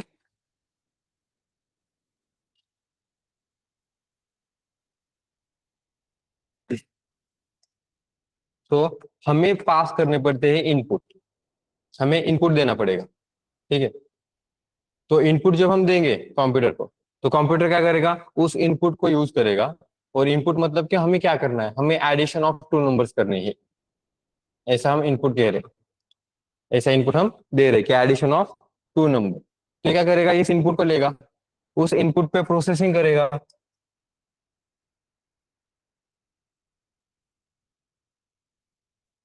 और प्रोसेसिंग करने के बाद इसमें से रिजल्ट आएगा, और वो रिजल्ट को क्या करेगा, डिस्प्ले। रिजल्ट को मतलब क्या, आउटपुट जो होता है उसका, कि हमने इनपुट दे दिया तो वो हमें कुछ तो भी परफॉर्म, मतलब कि प्रोसेस करने के बाद आउटपुट प्रोवाइड करके दे देता है। और ये अपना सिनेरियो फ्लो होता है। इस फ्लो को मोस्टली यूज किया जाता है। इनपुट देंगे, प्रोसेसिंग होगी, आउटपुट देगा। ये कंप्यूटर का पार्ट है टास्क कंप्लीट करने का। इतना ही नहीं देखेंगे, और थोड़ा सा और डिटेल में देख लेते हैं। अब अगर इनपुट अगर हमें देना है, इनपुट देना है तो हमारे पास किस तरीके से हम इनपुट दे सकते हैं? तरीका क्या है इनपुट देने का? मतलब मुझे बताना है input addition of two numbers, तो मैं कैसे बताऊंगा, तुम लोग कैसे करोगे?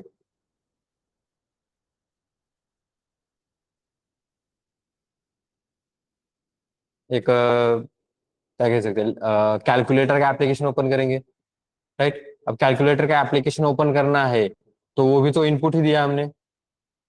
इनपुट कैसे दिया, कौन सी डिवाइस से दिया? इनपुट डिवाइस से दिया। तो हमारे पास इनपुट डिवाइसेस होने वाले हैं। जैसे कि तुम लोगों ने वो क्लिक करने के लिए क्या यूज किया, माउस यूज किया। उसके बाद वहां पे कैलकुलेटर का एप्लीकेशन ओपन होगा, तो वहां पे जो स्क्रीन दिख रही है उसमें तुम लोगों को कुछ तो भी टाइप करना पड़ेगा। उसके लिए क्या यूज किया, कीबोर्ड। तो ये इनपुट डिवाइसेस हमें देखने पड़ेंगे। तो देखो इनपुट डिवाइसेस कौन से होते हैं बताओ फिर। तो अभी मैंने जो बताया, mouse is the input device, then keyboard, good, keyboard is the input device. Okay, और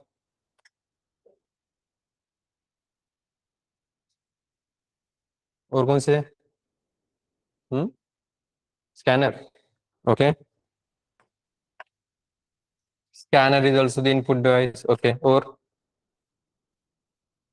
कैमरा, फिर चाहे वो सिक्योरिटी कैमरा ही हो ना हो। ओके, तो camera is also input device. और कुछ बचा? Mic, good, mic is also input device. और क्या बचा जो हम यूजुअली यूज करते हैं, ऐसा कुछ बचा है? हम ज्यादा से ज्यादा यही यूज करते हैं ना, राइट? हाँ, वेब कैम, गुड। हाँ, वो कैमरा के वही मेंशन किया मैंने इसकी वजह से, webcam is there. Touchpad, mouse अगर है तो हमारे पास लैपटॉप पे टच पैड होता है। ठीक है, गुड। और ठीक है, यहाँ तक क्लियर है। जॉयस्टिक पुराने जमाने में यूज किया जाता था गेम्स वगैरह खेलने के लिए यार, तो वहाँ पे जॉयस्टिक ही होता है। ठीक है, प्रोसेसिंग करेगा तो मोस्ट पार्ट के हमारे पास कंपोनेंट्स जो है कंप्यूटर के, उसमें से कौन सा कंपोनेंट है प्रोसेसिंग करने का काम करता है? सीपीयू पूरा। लेकिन सीपीयू में जो प्रोसेसर होता है वो सबसे ज्यादा इंपॉर्टेंट होता है वहाँ पे, क्योंकि वही प्रोसेसिंग करके हमें आउटपुट वगैरह प्रोवाइड करके दे सकता है। मतलब कि हमें सबसे ज्यादा इंपॉर्टेंट क्या है, माइक्रो प्रोसेसर। ठीक है, और वो लिखने की जरूरत नहीं है, एक ही है। प्रोसेसिंग करना है तो माइक्रो प्रोसेसर इज देयर। ठीक है, नाउ आउटपुट डिवाइस देख लेते हैं। फिर आउटपुट हमें किस तरीके से मिलता है, मतलब जो भी हमारे टास्क है उसके according to. First output device कौन सा है? Screen, monitor. So monitor is the output device. Okay, next. और कौन से है?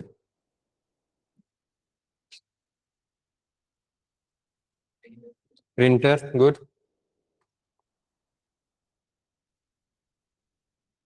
हाँ, और स्पीकर, प्रोजेक्टर, प्लॉटर। प्लॉटर क्या होता है? प्लॉटर सुना है कभी? नहीं, चेक करता हूँ प्लॉटर क्या होता है। हमेशा अगर पता है प्लॉटर क्या होता है तो बता देना। हाँ, monitor, printer, projector is also there and speaker is. ठीक है, तो प्रोजेक्टर एंड देन स्पीकर, ये हो गए अपने टास्क कंप्लीट करने के लिए डिवाइसेस। ठीक है, जिसमें प्रोसेसिंग के लिए हम सीपीयू को ही यूज करते हैं। सीपीयू मतलब सेंट्रल प्रोसेसिंग यूनिट। इसके अंदर वो मदरबोर्ड वगैरह पार्ट का, एएलयू वगैरह का पार्ट पूरा आएगा उसके अंदर। ठीक है, अब उसको मैं सीपीयू नहीं कह रहा हूं, मैंने क्या कहा, माइक्रो प्रोसेसर, क्योंकि उसको भी थोड़ा सा एक्सपांड कर देंगे। ठीक है, अब इस बीच में प्रोसेसिंग करने के लिए microprocessor is there. Now think is, क्या सिर्फ इतना ही करते हैं क्या? तुम लोगों ने कभी इंटरटेनमेंट करने के लिए मूवीज वगैरह देखी होगी, सॉन्ग सुने होंगे, राइट? अभी तो स्पॉटिफाई वगैरह यूज करते हैं लोग। स्पॉटिफाई, तो स्पॉटिफाई की जगह पे पुराने जमाने में ऐसा था कि नेटवर्क बढ़िया नहीं रहते थे, तो डाउनलोड करके रखना पड़ता था। मतलब मैं उस जमाने से हूँ। हाँ मतलब बाबा आदम के जमाने से नहीं हूँ मैं, लेकिन हाँ उस जमाने से हूँ जहाँ पे मुझे 2G पे सॉन्ग्स डाउनलोड करने पड़ रहे। अरे 2G पे सॉन्ग्स छोड़ो, मुझे 2G पे मूवीज डाउनलोड करने पड़ रहे। स्ट्रगल लेवल नहीं समझ रहे हो तुम लोग। स्ट्रगल बहुत ऐसा कि तुम ऐसे, मतलब मैं स्ट्रगल सुनाने चाहूंगा ना, सुनाने के लिए मैं चालू करूंगा ना, तुम लोग के आंखों से आंसू आने चालू हो जाएंगे। इतना स्ट्रगल किया है हमने। आंखों से आंसू कहोगे तो ये हंस रहे हैं। मजे ले रहे हैं ये लोग। Okay jokes apart. हाँ देखो मतलब स्ट्रगल कैसा, स्ट्रगल नहीं कहूंगा, लेकिन एक ऐसे था हमारे पुराने टाइम पे। 2G 3G के, 3G ज्यादा से ज्यादा था। 2G तो कंटिन्यूअसली, लेकिन 3G भी बहुत कम था। 3G भी तब नहीं था। और तब ऐसा था कि मूवीज तो देखनी है, क्योंकि संडे अगर है तो मोबाइल फोन्स आ रहे हैं नए नए। नए नए मोबाइल फोन्स हमें मिले थे, बड़े स्क्रीन वाले, क्योंकि पहले तो कीपैड के मोबाइल फोन्स थे नोकिया का। नोकिया, वो तो नोकिया का नोकिया नहीं रह गया, वो तो थोर का हैमर बन गया। थोर पता है ना? मार्वल मूवीज देखते होंगे सब लोग। मार्वल मूवीज है तो मार्वल वाले बहुत सारे मीम्स आएंगे यार तुम लोग। मार्वल मूवी देखना चालू करो मीम समझने हैं तो। ओके तो अगर हमें मतलब कि 2G में अगर मूवीज वगैरह देखने, अब मूवीज देखना तो जरूरी है। मूवीज देखना है तो स्ट्रगल भी ऐसा है कि डाउनलोड भी जल्दी से नहीं होगी, ऊपर से उतना डेटा भी नहीं है। अभी तुम लोगों को डेटा मतलब कि अनलिमिटेड डेटा है 5G का तो, राइट। लेकिन 4G का भी अगर था तो तुम लोगों का आई थिंक वो 2GB 1GB मिलता था। भाई हमें वो महीने में मिलता था 1GB, महीने में 1GB। और फिर डेली कितना यूज करेंगे? तो उसमें से ऐसे था कि वो महीने में भी 1GB है तो उसके लिए भी कुछ तो भी 100+ रुपीज देने पड़ते थे 1GB के लिए। तो उतना तो पैसा नहीं था। पैसे थोड़ी ना पेट पे उगते। घर को अगर मैं बोलूंगा कि 100 रुपए दे तो मुझे रिचार्ज डालना है, भाई बहुत गंदे वाले पिटेंगे। मतलब कि मारने वाले लोग अलग से, हमारे घर में गुंडे हैं गुंडे। उठा के पटक दिया सीधा दीवार पे। तो कभी मारते नहीं है, लेकिन अगर मारना चालू कर दिया तो सोचना मुझे। तुम्हारे घर में भी ऐसा होगा, मतलब कि देखो खुद का माल है, घर का माल है, इस तरीके से धोएंगे फिर। निरमा साबुन, बिना निरमा साबुन के। और मेल निकलेगा वो अलग बात है। तो अब घर से नहीं मान सकते, तो उसमें वो क्या हुआ था। एक वीडियो, VI वाला कौन सा है, वोडाफोन है ना, तो वोडाफोन ने एक स्कीम लॉन्च की थी। उनका एक कार्ड आता था 12 रुपए के लिए 500 MB स्क्रैच कार्ड। 12 रुपए के लिए 500 MB होता था, और वो एक दिन तक चलता था।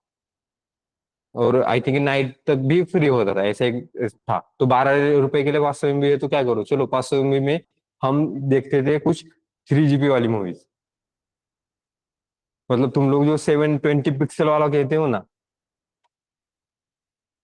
कभी देखा भी नहीं होगा हमने उस समय। तो ये 360 पिक्सल वाली मूवी, 360 भी नहीं, मैं तो 144 पिक्सल ही कहूंगा सीधा। 144 पिक्सल वाली मूवी देखनी है, 250 MB में वो डाउनलोड होती थी। ऊपर से 250 MB वो अपलोडिंग डाउनलोडिंग में ही चला जाता था, 500 MB गायब होता था।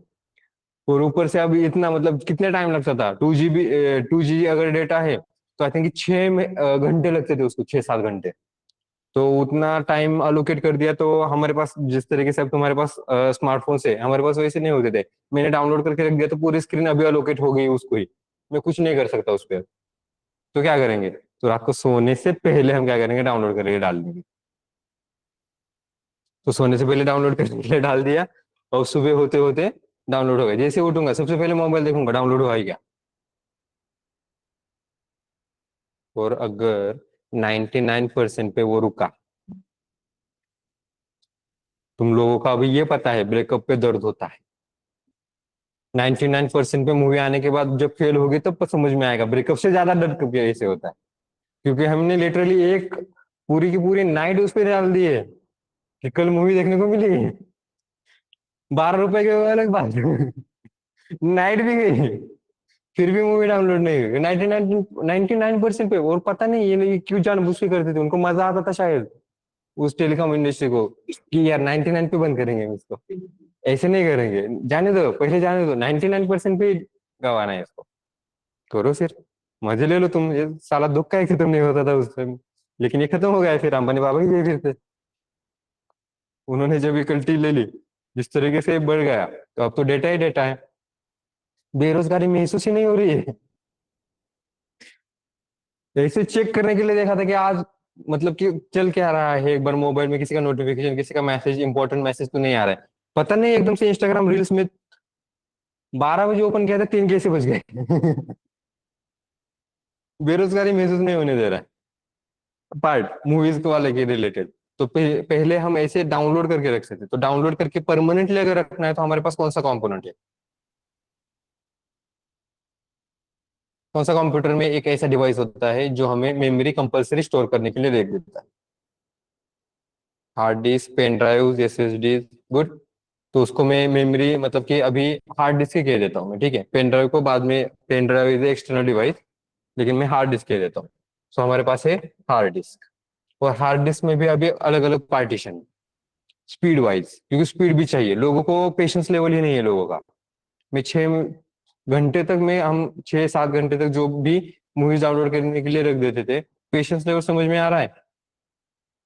कितना भी उकसाओ नहीं उकसा सकते, पेशेंस लेवल ही अलग अलग। अब तो ऐसा ही नहीं, थोड़ा सा भी लैग हो जाने दो, कंप्यूटर मैंने कुछ तो भी ओपन कर दिया एक आधा गेम वगैरह, थोड़ा सा भी लैग हो जाने दो भाई, एकदम से जन जन जन जन जन चालू हो जाता है, ये लैपटॉप है या क्या है। तो वो पेशेंस लेवल की वजह से अब हार्ड डिस्क में भी सिनेरियो चेंज हो गए। सिस्टम टर्न ऑन करने पर तुरंत टर्न ऑन होनी चाहिए, टाइम नहीं लगना चाहिए। तो जो 5 मिनट लगते थे, उसको स्पीड अप करने के लिए वहां पे अलग से, कि अभी तो 5 या 10 सेकंड्स में ही होता है, तो पहले 5-15 मिनट लगते थे सिस्टम टर्न ऑन करने के लिए, और अभी वो 5 सेकंड या 10 सेकंड में। तो ये टाइम कितना कम कैसे हुआ? बिकॉज कि हमारे पास हार्ड डिस्क के अंदर दो अलग अलग पार्टीशन आ गए, ठीक है। First one is SSD, second one is HDD. ये एचडीडी इज स्लोएस्ट वन। अब स्लोएस्ट वन है, इसका वजह से अब ये थोड़ा सा ज्यादा भी और एक्स्ट्रा भी मिलता है, मतलब कि पहले 1 1 TB तक, 1 TB 2 TB इस तरीके से हार्ड डिस्क होती थी कंप्यूटर में। अगर तुम लोग तब मतलब कि प्रीवियसली कुछ 2-4 साल पहले अगर लोगे, तो 2-4 साल नहीं भी कहूंगा, उससे ज्यादा आई थी, 5 6 7 8, 7 8 साल पहले, 10 साल ले लो चलो, 10 साल तक, 10 साल से पहले, मतलब यहाँ से 10 साल पहले अगर कोई लैपटॉप लेता होगा, तो उसको ये एचडीडी मिलती थी, 1 GB 2 GB, ठीक है। और उसके बाद एक चेंज हुआ, अब एसएसडी चालू हो गए।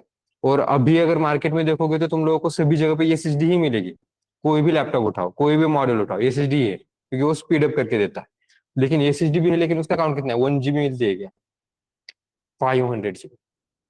1 TB नहीं मिलती, वो 500 GB तक होता है, उससे ज्यादा वो नहीं देते।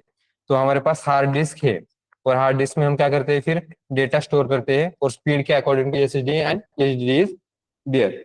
तो हार्ड डिस्क में क्या क्या डेटा स्टोर कर सकते हैं? हम फाइल स्टोर कर सकते हैं, हमारे फोटो स्टोर कर सकते हैं, मूवीज वीडियो स्टोर कर सकते हैं, डॉक्यूमेंटेशन रिलेटेड जितना भी डेटा हो सकता है स्टोर कर सकते हैं। अलॉन्ग विद दैट अगर हम देखेंगे, हम प्रोग्राम कर रहे हैं तो वो भी तो फाइल्स बनी, वो वाली फाइल भी हम स्टोर कर सकते हैं, पाइथन फाइल, जावा फाइल, सी के लिए फाइल से। ओके, तो ये सब यहाँ पे हो रहा है। तुम लोगों ने कभी ऑपरेटिंग सिस्टम इंस्टॉल किए? ऑपरेटिंग सिस्टम ओएस इंस्टॉल किया है? नहीं किया? जिन लोगों ने इंस्टॉल किया होगा, या तुम लोगों के पास लैपटॉप तो सब लोगों के पास है, सो वो सी ड्राइव पता है तुम लोगों को? सी ड्राइव देखोगे तो वहां पे देखो विंडोज का फोल्डर होता है, और मोस्टली ऐसे बताया जाता है कि C drive is given to Windows, तो तुम लोग उसमें कुछ चेंजेस नहीं कर सकते। गेटिंग? तो उस विंडो वाले फोल्डर में तो तुम चेंजेस नहीं कर सकते। इसका मतलब देखो कि अगर हमने इंस्टॉलेशन भी किया है, तो इंस्टॉलेशन करने पर हमें जो ऑपरेटिंग सिस्टम के फाइल्स मिले, तो वो फाइल्स भी कंपलसरी परमानेंटली कहाँ पे स्टोर हुए? हार्ड डिस्क के अंदर ही।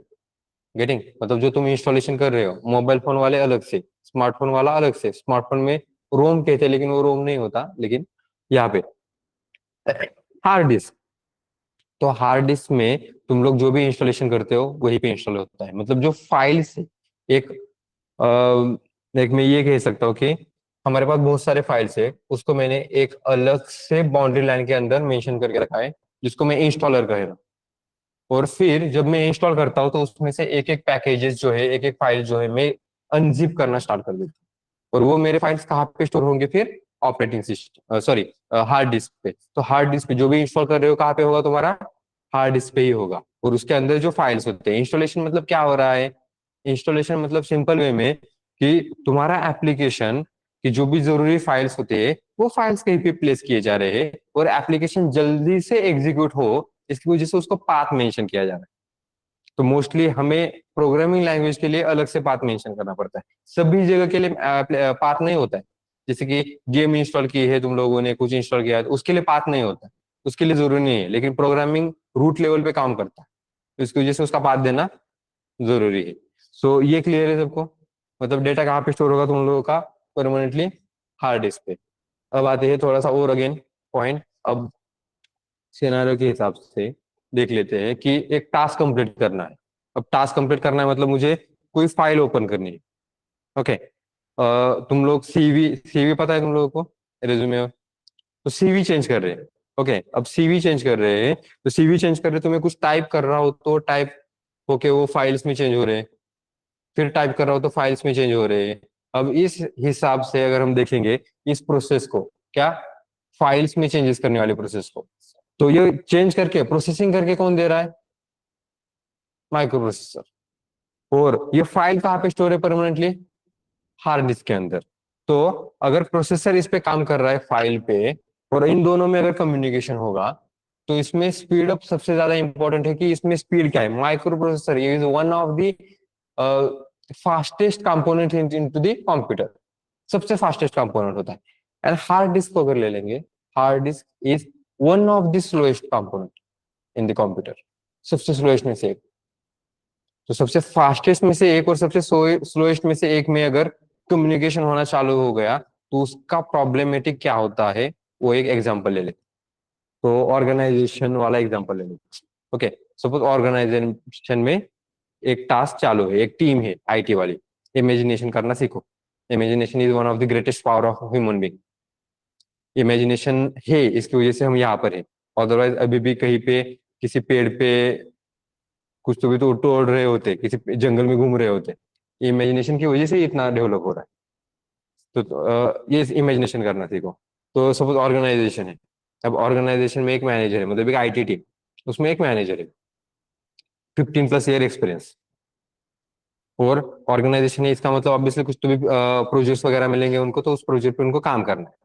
तो प्रोजेक्ट पे काम करना है तो manager is there, manager can do the task, लेकिन एक अकेला बंदा कितना काम करेगा, राइट?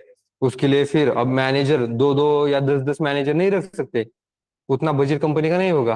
15 साल के 5 मैनेजर रख दिए हमने, चलेगा क्या? नहीं चलेगा। उसकी जगह फिर इंटर्न्स वगैरह लिए जाते हैं, फिर कुछ डेवलपर्स वगैरह, जूनियर डेवलपर्स वगैरह लिए जाते हैं। ओके, तो सपोज अभी जो सिनेरियो है, मतलब अभी जो चल रहा है मार्केट में, लोग इंटर्न ले रहे हैं डायरेक्टली, ऑन रोल पे रोल पे नहीं ले रहे। तो सपोज इंटर्नशिप है तो वहां पे एक इंटर्न है। अब ऑर्गेनाइजेशन में एक मैनेजर मैनेजर को एक टास्क कंप्लीट करना था, उसमें से मच टास्क मैनेजर कंप्लीट करेगा, लेकिन उसमें से एक स्मॉल टास्क था, सब टास्क, वो कंप्लीट करने के लिए उसने इंटर को दे दिया। ओके, अब वो स्मॉल टास्क कंप्लीट करने के लिए मैनेजर को 1 घंटा लग रहेगा। ओके, मैनेजर के हिसाब से उसका एस्टिमेशन टाइम क्या है? 1 आवर। कि मैनेजर वो काम कब कितने टाइम में करेगा? 1 आवर। तो अगर ये काम इंटर्न को अगर दिया जाए, तो इंटर्न कितने टाइम में कर सकता है? और डू यू थिंक, एज्यूम कर सकते हो तुम लोग, इंटर्न कितने टाइम में करेगा ये?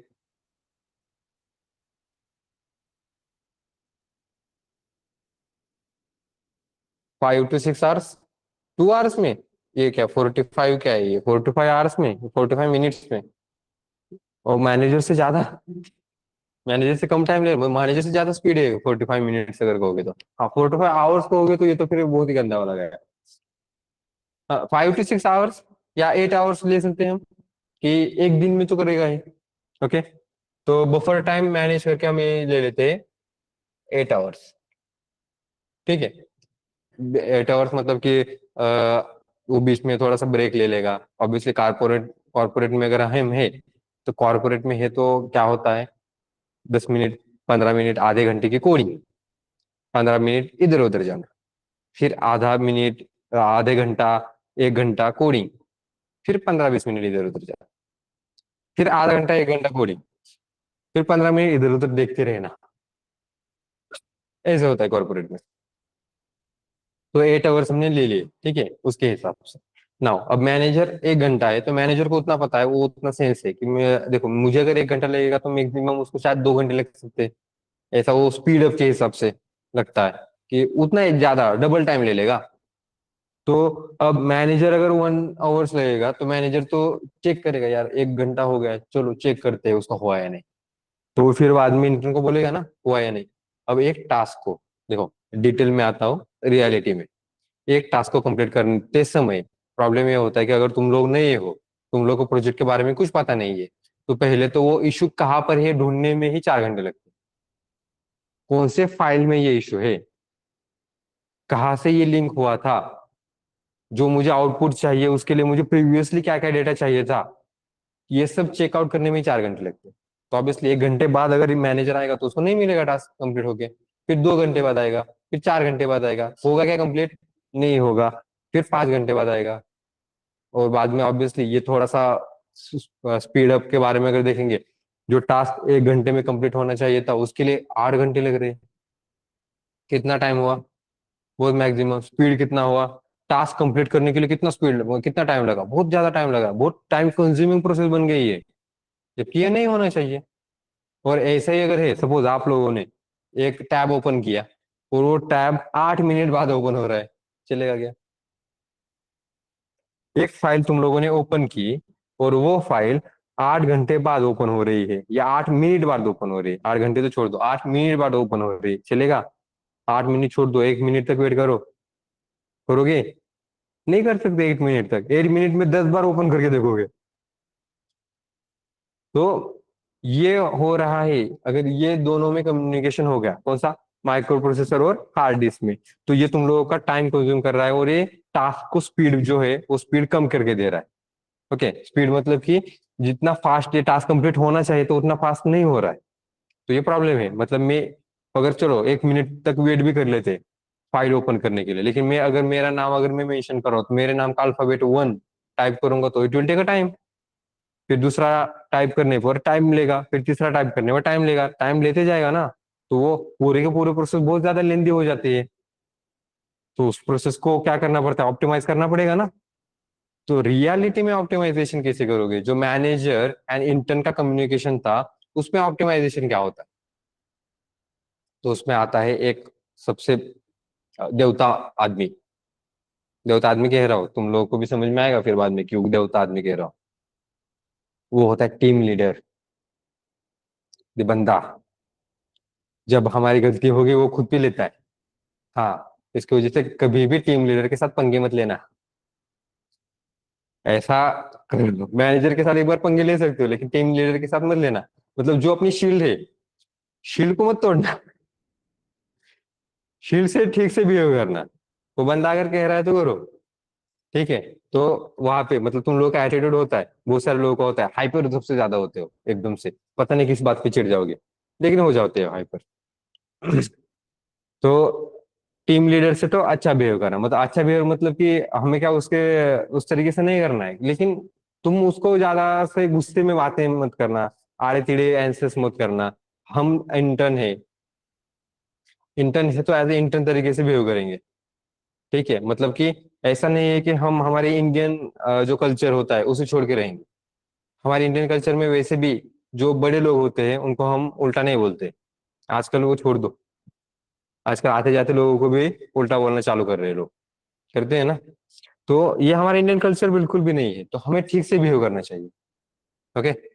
तो इन मतलब एटलीस्ट तुम लोग जो टीम लीडर है उसके साथ तो झगड़ा मत करना, ठीक है, क्योंकि अब टीम लीडर देखो क्या करता है। जब भी मैनेजर और मतलब एग्जाम कर लो, मैनेजर है और इंटर्न है, तो मैनेजर और इंटर्न में जो कम्युनिकेशन हो रहा है, जो ये इतना टाइम लेके रख रहा है, तो मैनेजर अब इंटर्न को नहीं बोलेगा सीधा कि देख मुझे ये टास्क कंप्लीट करके दे दे। मैनेजर बोलेगा टीम लीडर को ये एक टास्क है उसको असाइन किया है, तो उस पर थोड़ा सा ध्यान दे दे, उससे करवा के ले ले। तो इंटर्न क्या करेगा, ठीक है मैं करवा के लेता हूँ, तो obviously every half hour every 1 hour क्या करेगा, इंटर्न को बोलेगा कहाँ तक आया, कुछ डाउट है क्या उसमें, कुछ इश्यूज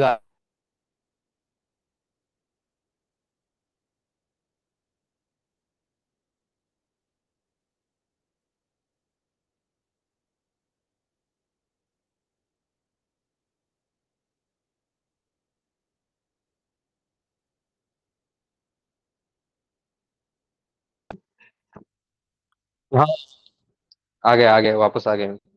वो ज्वाइन हुआ था। हाँ, तो अगर बढ़िया कंपनी है तो 4 इयर्स प्लस एक्सपीरियंस होता है टीम लीडर को। तो 4 इयर्स प्लस अगर एक्सपीरियंस है तो ऑब्वियसली ये बंदा अगर इंटर्न की हेल्प कर रहा है जिसको 4 साल का एक्सपीरियंस है, तो 8 आवर्स की जगह पर ये काम 4 आवर्स में हो जाएगा। तो स्पीड अप हुआ टास्क। सेम वे से यहाँ पे जिस तरीके से टीम लीडर अपना काम कर रहा है, क्यों? क्योंकि इसका जो टास्क कंप्लीट करने का स्पीड है वो ज्यादा है। मैनेजर उतना नहीं है, इंटर्न उतना भी नहीं है, मतलब इंटर्न से ज्यादा है लेकिन मैनेजर से थोड़ा सा कम है स्पीड। तो इसी तरीके से हमारे यहाँ पे भी कम्युनिकेशन बीच में एक जरूरी चीज होती है। एक कंपोनेंट होता है जो हमें काम करके देता है, and that component is the RAM. सुना है कभी रैम के बारे में? क्या कहते हैं रैम को? What is the long form for RAM? सबको पता है, रैंडम एक्सेस मेमोरी। लेकिन ये नाम क्यों रखा ये पता है क्या? ये अभी जो मैंने बताया उसके लिए। क्यों? क्योंकि जब भी हम कोई भी फाइल ओपन करते हैं तो वो फाइल लोड होती है रैम के अंदर, और फिर वो रैंडमली हम कुछ भी उसमें चेंजेस कर सकते हैं। जैसे कि मैंने एक सीवी वाली फाइल ओपन की, वो फाइल कहाँ पे ओपन होगी? हार्ड डिस्क से वो फाइल लोड होगी कहाँ पर? रैम के अंदर। तो तुम लोग सीवी ओपन कर रहे हो, वर्ड फाइल ओपन कर रहे हो, इसका मतलब तुम लोग को वो जो स्क्रीन पे दिख रहा है डायरेक्टली कहाँ से दिख रहा है? रैम से दिख रहा है, ना कि हार्ड डिस्क से दिख रहा है। तुम लोग अगर गेम खेल रहे हो तो बेसिकली वो एग्जीक्यूशन हो रहे हैं, वो स्क्रीन जो दिख रहा है कहाँ से हो रहा है? रैम से। क्योंकि हार्ड डिस्क मतलब कि वो जो गेम था इंस्टॉल कहाँ पे था? हार्ड डिस्क में था। तो हार्ड डिस्क में अगर वो इंस्टॉल है तो वो ओपन करके मतलब लोड करके कहाँ पे लिया जाएगा? रैम में लिया जाएगा, और वहां से फास्टर एग्जीक्यूशन किया जाता है। गेटिंग? तो ये स्पीड अप करने का काम इसकी वजह से है। एंड नाउ मैंने एक वेब ब्राउजर ओपन किया जिसपे 4 जीपीटी ओपन है। मैंने एक स्पॉटिफाई का एप्लीकेशन ओपन किया, उसके बाद मेरे पास विजुअल स्टूडियो कोड ओपन है। साथ ही साथ और एप्लीकेशंस में मेरा सीवी भी ओपन है। सपोज मेरे कुछ फाइल्स ओपन है, 2 4 फाइल्स ओपन है। अब इस फाइल्स के हिसाब से मैंने पहले क्या ओपन किया था? ब्राउजर ओपन किया था, उसके बाद मैंने विजुअल स्टूडियो कोड ओपन किया सपोज, उसके बाद स्पॉटिफाई का सॉन्ग वाला यूजर ओपन किया। क्या मैं इसी सीक्वेंस में उसको एक्सेस करूंगा क्या? ब्राउजर के बाद मुझे विजुअल स्टूडियो कोड में ही जाना पड़ेगा क्या? नहीं ना। ब्राउजर के बाद मैं स्पॉटिफाई भी तो ओपन कर सकता हूँ, फाइल भी ओपन कर सकता हूँ, मतलब रैंडमली मैं कोई भी चूज कर सकता हूँ, रैंडमली मैं कुछ भी एक्सेस कर सकता हूँ। इसकी वजह से इसको रैंडम एक्सेस मेमोरी कहा जाता है। कि जो भी डेटा होता है वो लोड वर्क कर रहे हो उस पे, इसका मतलब वो लोड कहाँ पर हो रहा है? रैम में। और रैम में हो रहा है तो रैंडमली वो प्रोवाइड करना चाहिए, सीक्वेंस में ही प्रोवाइड नहीं करना चाहिए। वेब ब्राउजर के बाद मैंने विजुअल स्टूडियो कोड ओपन किया था तो मुझे वेब ब्राउजर के बाद विजुअल कोड कोड ही ओपन करने की जरूरत नहीं पड़नी चाहिए। इसकी वजह से कहते हैं उसको रैंडमली। रैंडमली में कोई भी एप्लीकेशन ओपन कर सकता हूँ, इसको कहते हैं रैंडम एक्सेस मेमोरी। गेटिंग? आया समझ में? यहाँ तक क्लियर है? जिसमें किसी को कुछ डाउट है? Now next. आज ये पूरा कंप्लीट करेंगे। बेसिक चीजें हैं, फर्स्ट सेशन इसमें ही चला जाता है, कंपोनेंट्स ऑफ कंप्यूटर में। एंड आई नो ये बहुत सारे, और ये काउंट देख के तो मुझे लग रहा है स्टार्टिंग में ये बहुत सारे लोगों को लगता है यार क्यों लेना है ये, जरूरी है ये चीजें। हम कंप्यूटर पे काम करते हैं और हमें यही पता नहीं है कंप्यूटर कैसे ओपन करते हैं या कंप्यूटर कैसे एग्जीक्यूट करता है। मतलब मैंने ना, मैं फर्स्ट टाइम जब कॉलेज में पढ़ाने के लिए गया था, तो प्रोजेक्ट गाइडेंस तो था मेरे, मतलब प्रोजेक्ट गाइड था मैं। तो मैं अगर प्रोजेक्ट गाइड था तो मैंने स्टूडेंट्स को कहा कि चलो फिर कंप्यूटर जो है ओपन करो। अब ऑब्वियसली प्रोजेक्ट कब होता है? फाइनल सेमिस्टर में, फाइनल ईयर में। फाइनल ईयर में प्रोजेक्ट है, और मैंने उन लोगों को कहा है तुम्हारा कंप्यूटर पे बैठो। लैब थी वहाँ पे, बड़ी वाली लैब थी, 2 अलग अलग लैब थे। तो एवरी इंडिविजुअल इंडिविजुअल लोग, लेकिन हाँ ग्रुप में थे, सॉरी ग्रुप में थे, तो 3 3 लोगों का ग्रुप था। तो 3 3 जन यहाँ पे एक कंप्यूटर पे बैठे थे। और मैंने कहा ठीक है अब कंप्यूटर स्टार्ट करो और वो फाइल ओपन करो। सर कंप्यूटर कैसे स्टार्ट करना है? ये मेरा पहला क्वेश्चन, मुझे किसी ने अगर पहला डाउट पूछा होगा तो वो पूछा कंप्यूटर कैसे स्टार्ट करना है। और वो बंदा 3rd ईयर में है।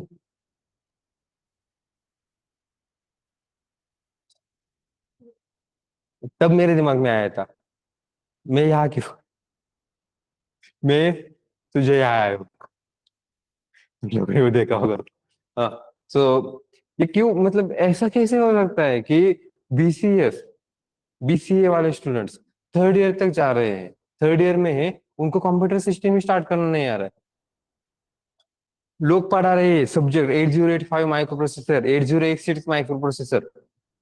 माइक्रो प्रोसेसर कैसा दिखता है पता ही नहीं है। अरे माइक्रो प्रोसेसर फिजिकल डिवाइस होता है ये भी पता नहीं है। वो कहते सर वो एक प्रोग्राम होता है। करवा के दे दो मुझे एक इंटेल 9 8 जनरेशन का दे दो।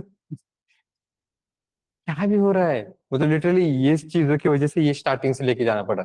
कॉलेज में लिमिटेशंस होते हैं, इसकी वजह से तुम लोग को इतने डिटेल में पढ़ाया नहीं जाता है, लेकिन यहाँ पे पढ़ाया जाएगा। इसकी वजह से स्क्रैच से पढ़ा रहा हो, और कितना स्क्रैच से पढ़ा रहा हो समझ में आ रहा है। ऑब्वियसली काम आएगा, बहुत सारी चीजें तुम लोग को इसमें से पता भी नहीं होगी। ऐसे हो सकता है इसमें से एक आध पॉइंट तो ऐसा होगा जो तुम लोग को पता नहीं। ओके। नाउ अब प्रोसेसिंग में यहाँ पे अगर देखेंगे तो एक टास्क और ले लेते हैं। अब टास्क कैसे कंप्लीट होता है समझ में आ रहा है।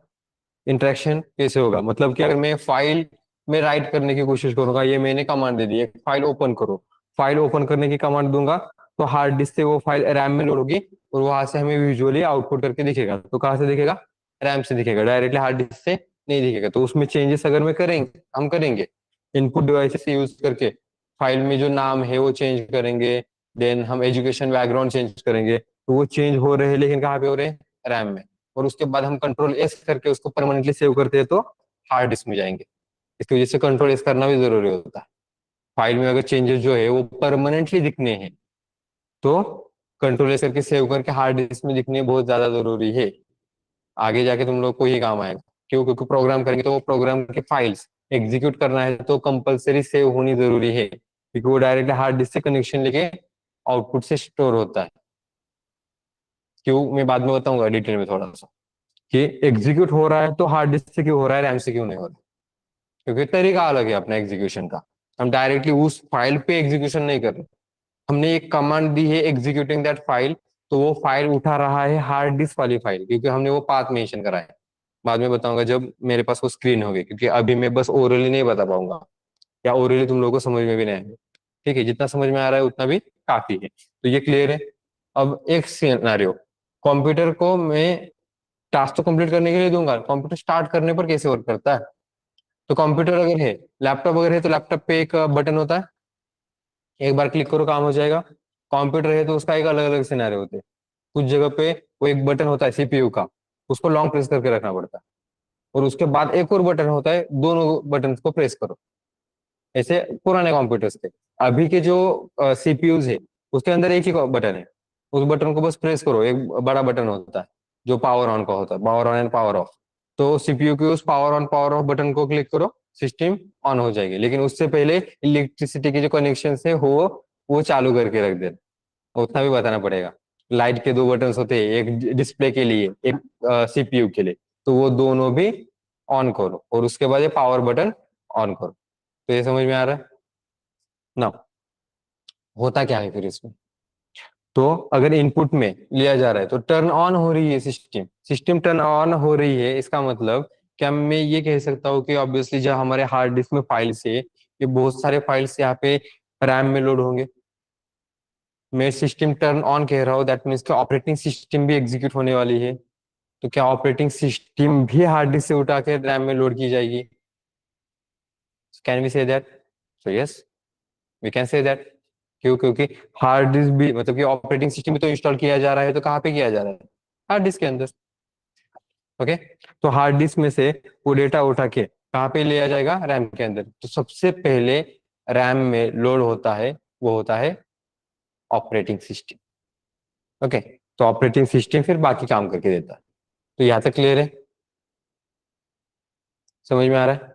नाउ अब ऑपरेटिंग सिस्टम को लोड करना है, फिर हमें कौन से प्री रिक्विजिट्स की जरूरत है, वो स्क्रीन कैसे दिखेगा, और ऑपरेटिंग सिस्टम ही लोड करना है, ये इंस्ट्रक्शंस कहाँ से मिलेंगे, तो वो कहाँ पे स्टोर है। तो उसमें से सिनारियो वाइज ले लेते हैं। RAM is a temporary memory, temporary memory जिसको वोलाटाइल मेमोरी भी कहा जाता है। क्यों, क्योंकि इस पे परमानेंट डेटा स्टोर नहीं कर सकते, टेम्पररी ही, जब तक चाहिए वो तब तक ही डेटा स्टोर किया जाएगा, मतलब एक्सेस करने के लिए, परमानेंटली स्टोर करने के लिए नहीं। इसका मतलब रैम में तो वो डेटा नहीं होगा। हार्ड डिस्क ले लेते। हार्ड डिस्क में अगर मैं वो इंस्ट्रक्शन सेट्स स्टोर करके रख दूंगा तो परमानेंटली स्टोर कर सकता हूँ, तो यस। लेकिन हमारे पास अलग अलग तरीके के यूजर होते हैं, कभी कभार कुछ भी डेटा डिलीट करते हैं ना। तो अगर उसने वो इंस्ट्रक्शन सेट का प्रोग्राम ही डिलीट कर दिया तो गया। तो तब तो कुछ भी नहीं होगा वर्क। तो ऐसे कर सकते हैं क्या? नहीं। सिक्योरिटी है क्या इसके अंदर? नहीं। सो देन ये इंस्ट्रक्शन सेट्स का प्रोग्राम, मतलब टर्न सिस्टम टर्न ऑन करना, सिस्टम टर्न ऑफ करना, सिस्टम हाइबरनेट में डालना, स्लीप मोड, ऊपर से फिर अगर ऑपरेटिंग सिस्टम इंस्टॉल करना है, ऑपरेटिंग सिस्टम ही नहीं है तो वो तो बाद में आएगा ही नहीं, तो ऑपरेटिंग सिस्टम इंस्टॉल करना, वो बूटिंग वाले प्रोग्राम्स।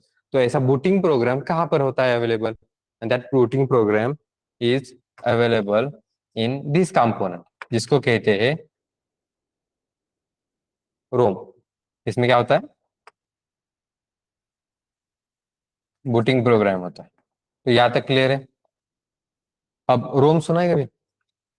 क्या कहते हैं रोम? Read only memory. सिर्फ हम क्या कर सकते हैं? रीड कर सकते हैं, चेंजेस इसमें नहीं कर सकते। एक बार इसमें डेटा गया तो सिर्फ रीड ही कर सकते हैं। ओके। तो मैंने अगर इसके अंदर वो बूटिंग प्रोग्राम दे दिया तो कोई भी इसमें चेंजेस नहीं कर सकता, तो सिक्योरिटी मेंटेन हो रही है। तो समझ में आ रहा है? तो ये इस तरीके से एग्जीक्यूट होता है कि सिस्टम टर्न ऑन कैसे, मैंने टर्न ऑन का बटन दबा दिया कंप्यूटर का, तो प्रोसेसर क्या करेगा? प्रोसेसर रोम में से इंस्ट्रक्शन सेट उठाएगा, तो उस इंस्ट्रक्शन सेट्स के अकॉर्डिंग टू एग्जीक्यूशन करना स्टार्ट कर देगा।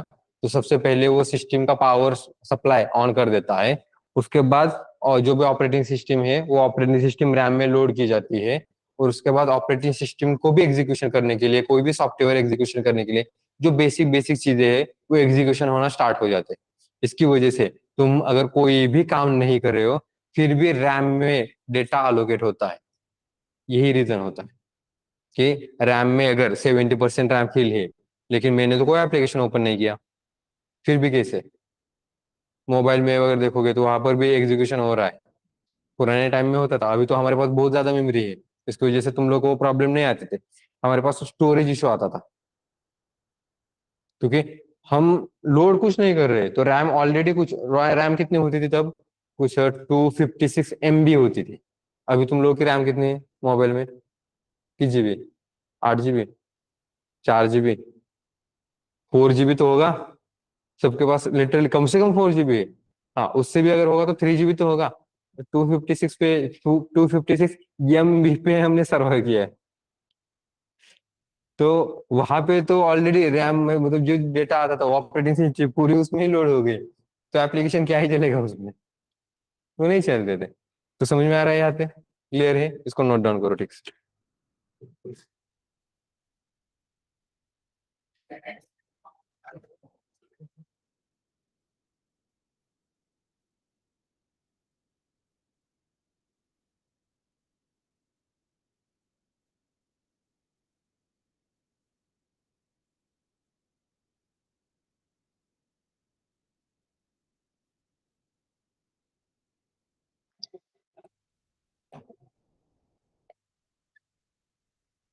Community link.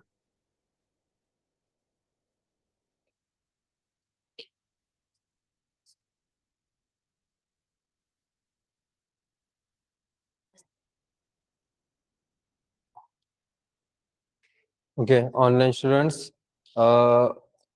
कमेंट में, मतलब चैट बॉक्स में हमने अटेंडेंस फॉर्म दिया है, so please fill up the attendance form.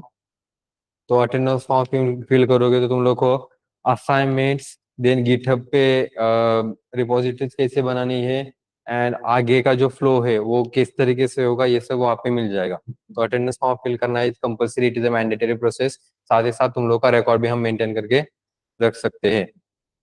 Okay, Utkarsh is there. Okay, चलो बढ़िया है, टाइम को यूटिलाइज कर रहे हो तुम बढ़िया तरीके से। Good one. तो ये क्लियर है? इसमें किसी को कुछ डाउट? नहीं, पक्का? समझ में आया? कितना टाइम हुआ? 1:70। ठीक है, 1:30 बजे तक है ना सेशन? ठीक है, तो अभी एक बार रिवाइज करो, खुद से आपस में डिस्कशन कर सकते हो। एक बार पूरा रिवाइज करो, क्या क्या देखा हमने स्टार्टिंग से, मैंने क्या क्या बताया, आज का पूरा पॉइंट क्या था। ओके, और उसके बाद हम क्या करेंगे, आज के लिए बस इतना ही, आज के लिए स्टॉप कर देंगे, कल से फिर से अपने पॉइंट पे आएंगे। ओके, और समझ में आ रहा है कितना इंपॉर्टेंट है ये वाले पॉइंट्स, जिसकी वजह से ये लेना जरूरी है, तो उसका आज से पढ़ाना भी जरूरी है, तो पहले 2-3 दिन तक ऐसे थ्योरेटिकल पॉइंट्स होते जाएंगे। ओके। हाँ, लैपटॉप सबके पास है? ओके, तो कुछ इंस्ट्रक्शंस दे रहा हूँ मैं। अगर ऑनलाइन पे ज्वाइन हो रहे हो, ऑफलाइन स्टूडेंट्स भी अगर ऑनलाइन पे ज्वाइन हो रहे हो, तो ऑनलाइन पे लैपटॉप से ज्वाइन होना बहुत ज्यादा जरूरी है, क्योंकि अगर तुम लोगों को कुछ एरर आया तो तुम लोगों के कहने पर मुझे समझ में नहीं आएगा एरर क्या है। तो sometimes we need to share your screen, तो तुम स्क्रीन शेयर करोगे तब हम वहां पे सॉल्व कर सकते हैं। Okay, tomorrow what will be the topic? Tomorrow पहले हम ये चेक करेंगे कि the communication between user and machine first, और फिर इंट्रोडक्शन टू पाइथन, क्योंकि जो मैंने बताया था तुम लोगों ने किया या नहीं किया, तो फीचर्स जो भी है, what is Python, why use Python, features of Python, installation वाला पार्ट, हिस्ट्री वाला पार्ट, ये सब आओगे। हाँ, ठीक है, तो आज तो हिस्ट्री वाला मैं तुम लोगों को ही दूंगा रिसर्च के लिए, तो आज पहले ये कंप्लीट करवा के ले लो जो मैंने बताया था, उसके बाद हिस्ट्री कल देखेंगे। ठीक है, सो ये क्लियर है सबको? अटेंडेंस फॉर्म फिल किया है सब लोगों ने? I am not able to join in the afternoon, तो रिकॉर्डिंग गो थ्रू कर सकते हो तुम लोग, जिन लोगों को अभी ये वाला टाइम मैनेज नहीं होता है, तो रिकॉर्डिंग हम प्रोवाइड करते हैं, रिकॉर्डिंग गो थ्रू कर लेना, रिकॉर्डिंग मिल जाएगी। कम्युनिटी की लिंक है क्या, देखो एक बार, या व्हाट्स यूट्यूब पे सर्च करो फर्स्ट बीट सॉल्यूशंस 1, तो फर्स्ट बीट सॉल्यूशंस 1 सर्च करने पर ना तुम लोगों को यहाँ पे हम जो डेमो सेशन लेते हैं, इन डेमो सेशन की रिकॉर्डिंग मिलती है। तुम लोगों ने आई थिंक ये एडमिशन लिया है ना? जिन लोगों ने एडमिशन लिया है उनको डायरेक्टली गूगल पे ही मिल जाएगा।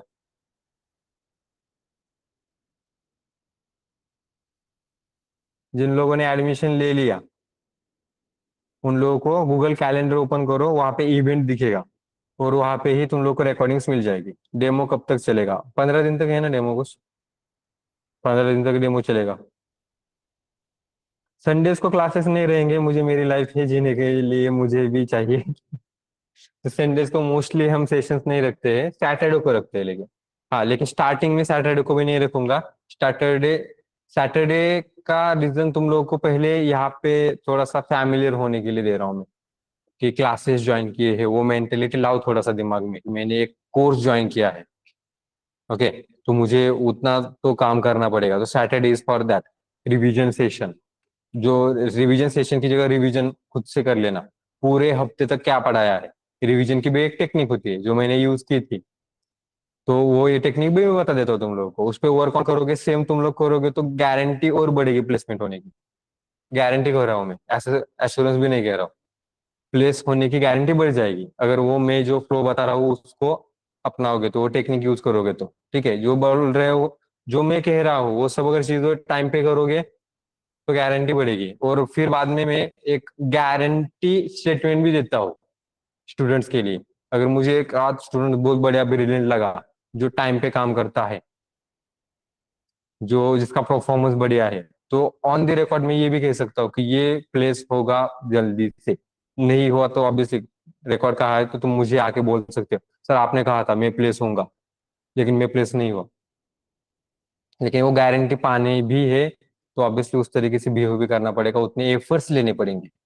गेटिंग? और गारंटी एक बार मिल गई मतलब आराम नहीं, और मैं स्टार्टिंग में गारंटी नहीं देता हूँ, जब बहुत सारे लोग बिगड़ना चालू हो जाते हैं। क्योंकि पेशेंस लेवल जैसे मैंने कहा था, 6 महीने तक कोर्स कंप्लीट करना है, पहले ही दिमाग में लगा लो। 6 महीने plus 2 month of buffer time. 2 month का बफर टाइम किस लिए? ताकि जॉब लगने के लिए, 2 महीने जॉब लगने के लिए लग सकता है, बफर टाइम दे रहा हूं मैं। अदरवाइज तुम लोग का अगर मैंने जो बताया था, पाइथन माइसिक्वल कंप्लीट करो, क्लास जांगो कंप्लीट करो, 4 महीने में ही प्लेसमेंट मिलना चालू हो जाएगा। लेकिन कंप्लीट होना चाहिए। प्रोजेक्ट प्रेजेंटेशन जिस तरीके से तुम लोग को बताया कंप्लीट है, कॉल तो मिल जाएगा, तो तुम लोग जल्दी लग जाओगे। ठीक है, हाँ, लेकिन फिर भी वो 2 महीने का बफर टाइम, तो 8 महीने तक हमें कोर्स पे प्रायोरिटी देनी है, ये याद रखना। मतलब कि अगर हमें बाहर घूमने जाना है तो पहले मैंने रिवीजन की है या वो चेक करो। रिवीजन की है तब बाहर घूमने जा सकते हो, बाहर कहीं पे भी घूमो, फिर कोई प्रॉब्लम नहीं। रिवीजन नहीं किए और बाहर घूमने जा रहे हो तो ये गलती कर रहे हो। समझ में। प्रायोरिटी डिसाइड करो, सबसे पहले कोर्स, उसके बाद जो किसी फ्रेंड की शादी भी है, 4 दिन तक जाना है, जा तू, प्रॉब्लम नहीं है। रिकॉर्डिंग नहीं, सेशन ही करना पड़ेगा। रिकॉर्डिंग एक बार रहेगी तो पेंडिंग रह जाती है, तो सेशन करना कंपलसरी है। गेटिंग, तो प्रायोरिटी देना सीखो फिर। ओके, ये क्लियर है सबको? इसमें किसी को कुछ डाउट है? अब से 8 महीने तक कोर्स इज योर प्रायोरिटी। 6 महीने तक कोर्स होता है, और उसका मतलब कि 6 महीने तक कोर्स कह रहा हूँ मैं। 10% का डेविएशन हो सकता है, जल्दी भी कंप्लीट हो सकता है और थोड़ा सा टाइम भी लग सकता है। ठीक है। कोर्स के चार्जेस वो चार्ट बॉक्स में मैंने मेंशन किया है, तो वहाँ पे कांटेक्ट डिटेल्स है, उन कांटेक्ट डिटेल्स पे कॉल करो, तो डिटेल में तुम लोग को बताया दिया जाएगा कि चार्जेस क्या है, इंस्टॉलमेंट्स की क्या है and all. Getting? So let's stop here then everyone. So ये रिवाइज करके आना कल। ठीक है, so thank you everyone and bye. First page, इनके अटेंडेंस, ऑफलाइन के अटेंडेंस ले लो।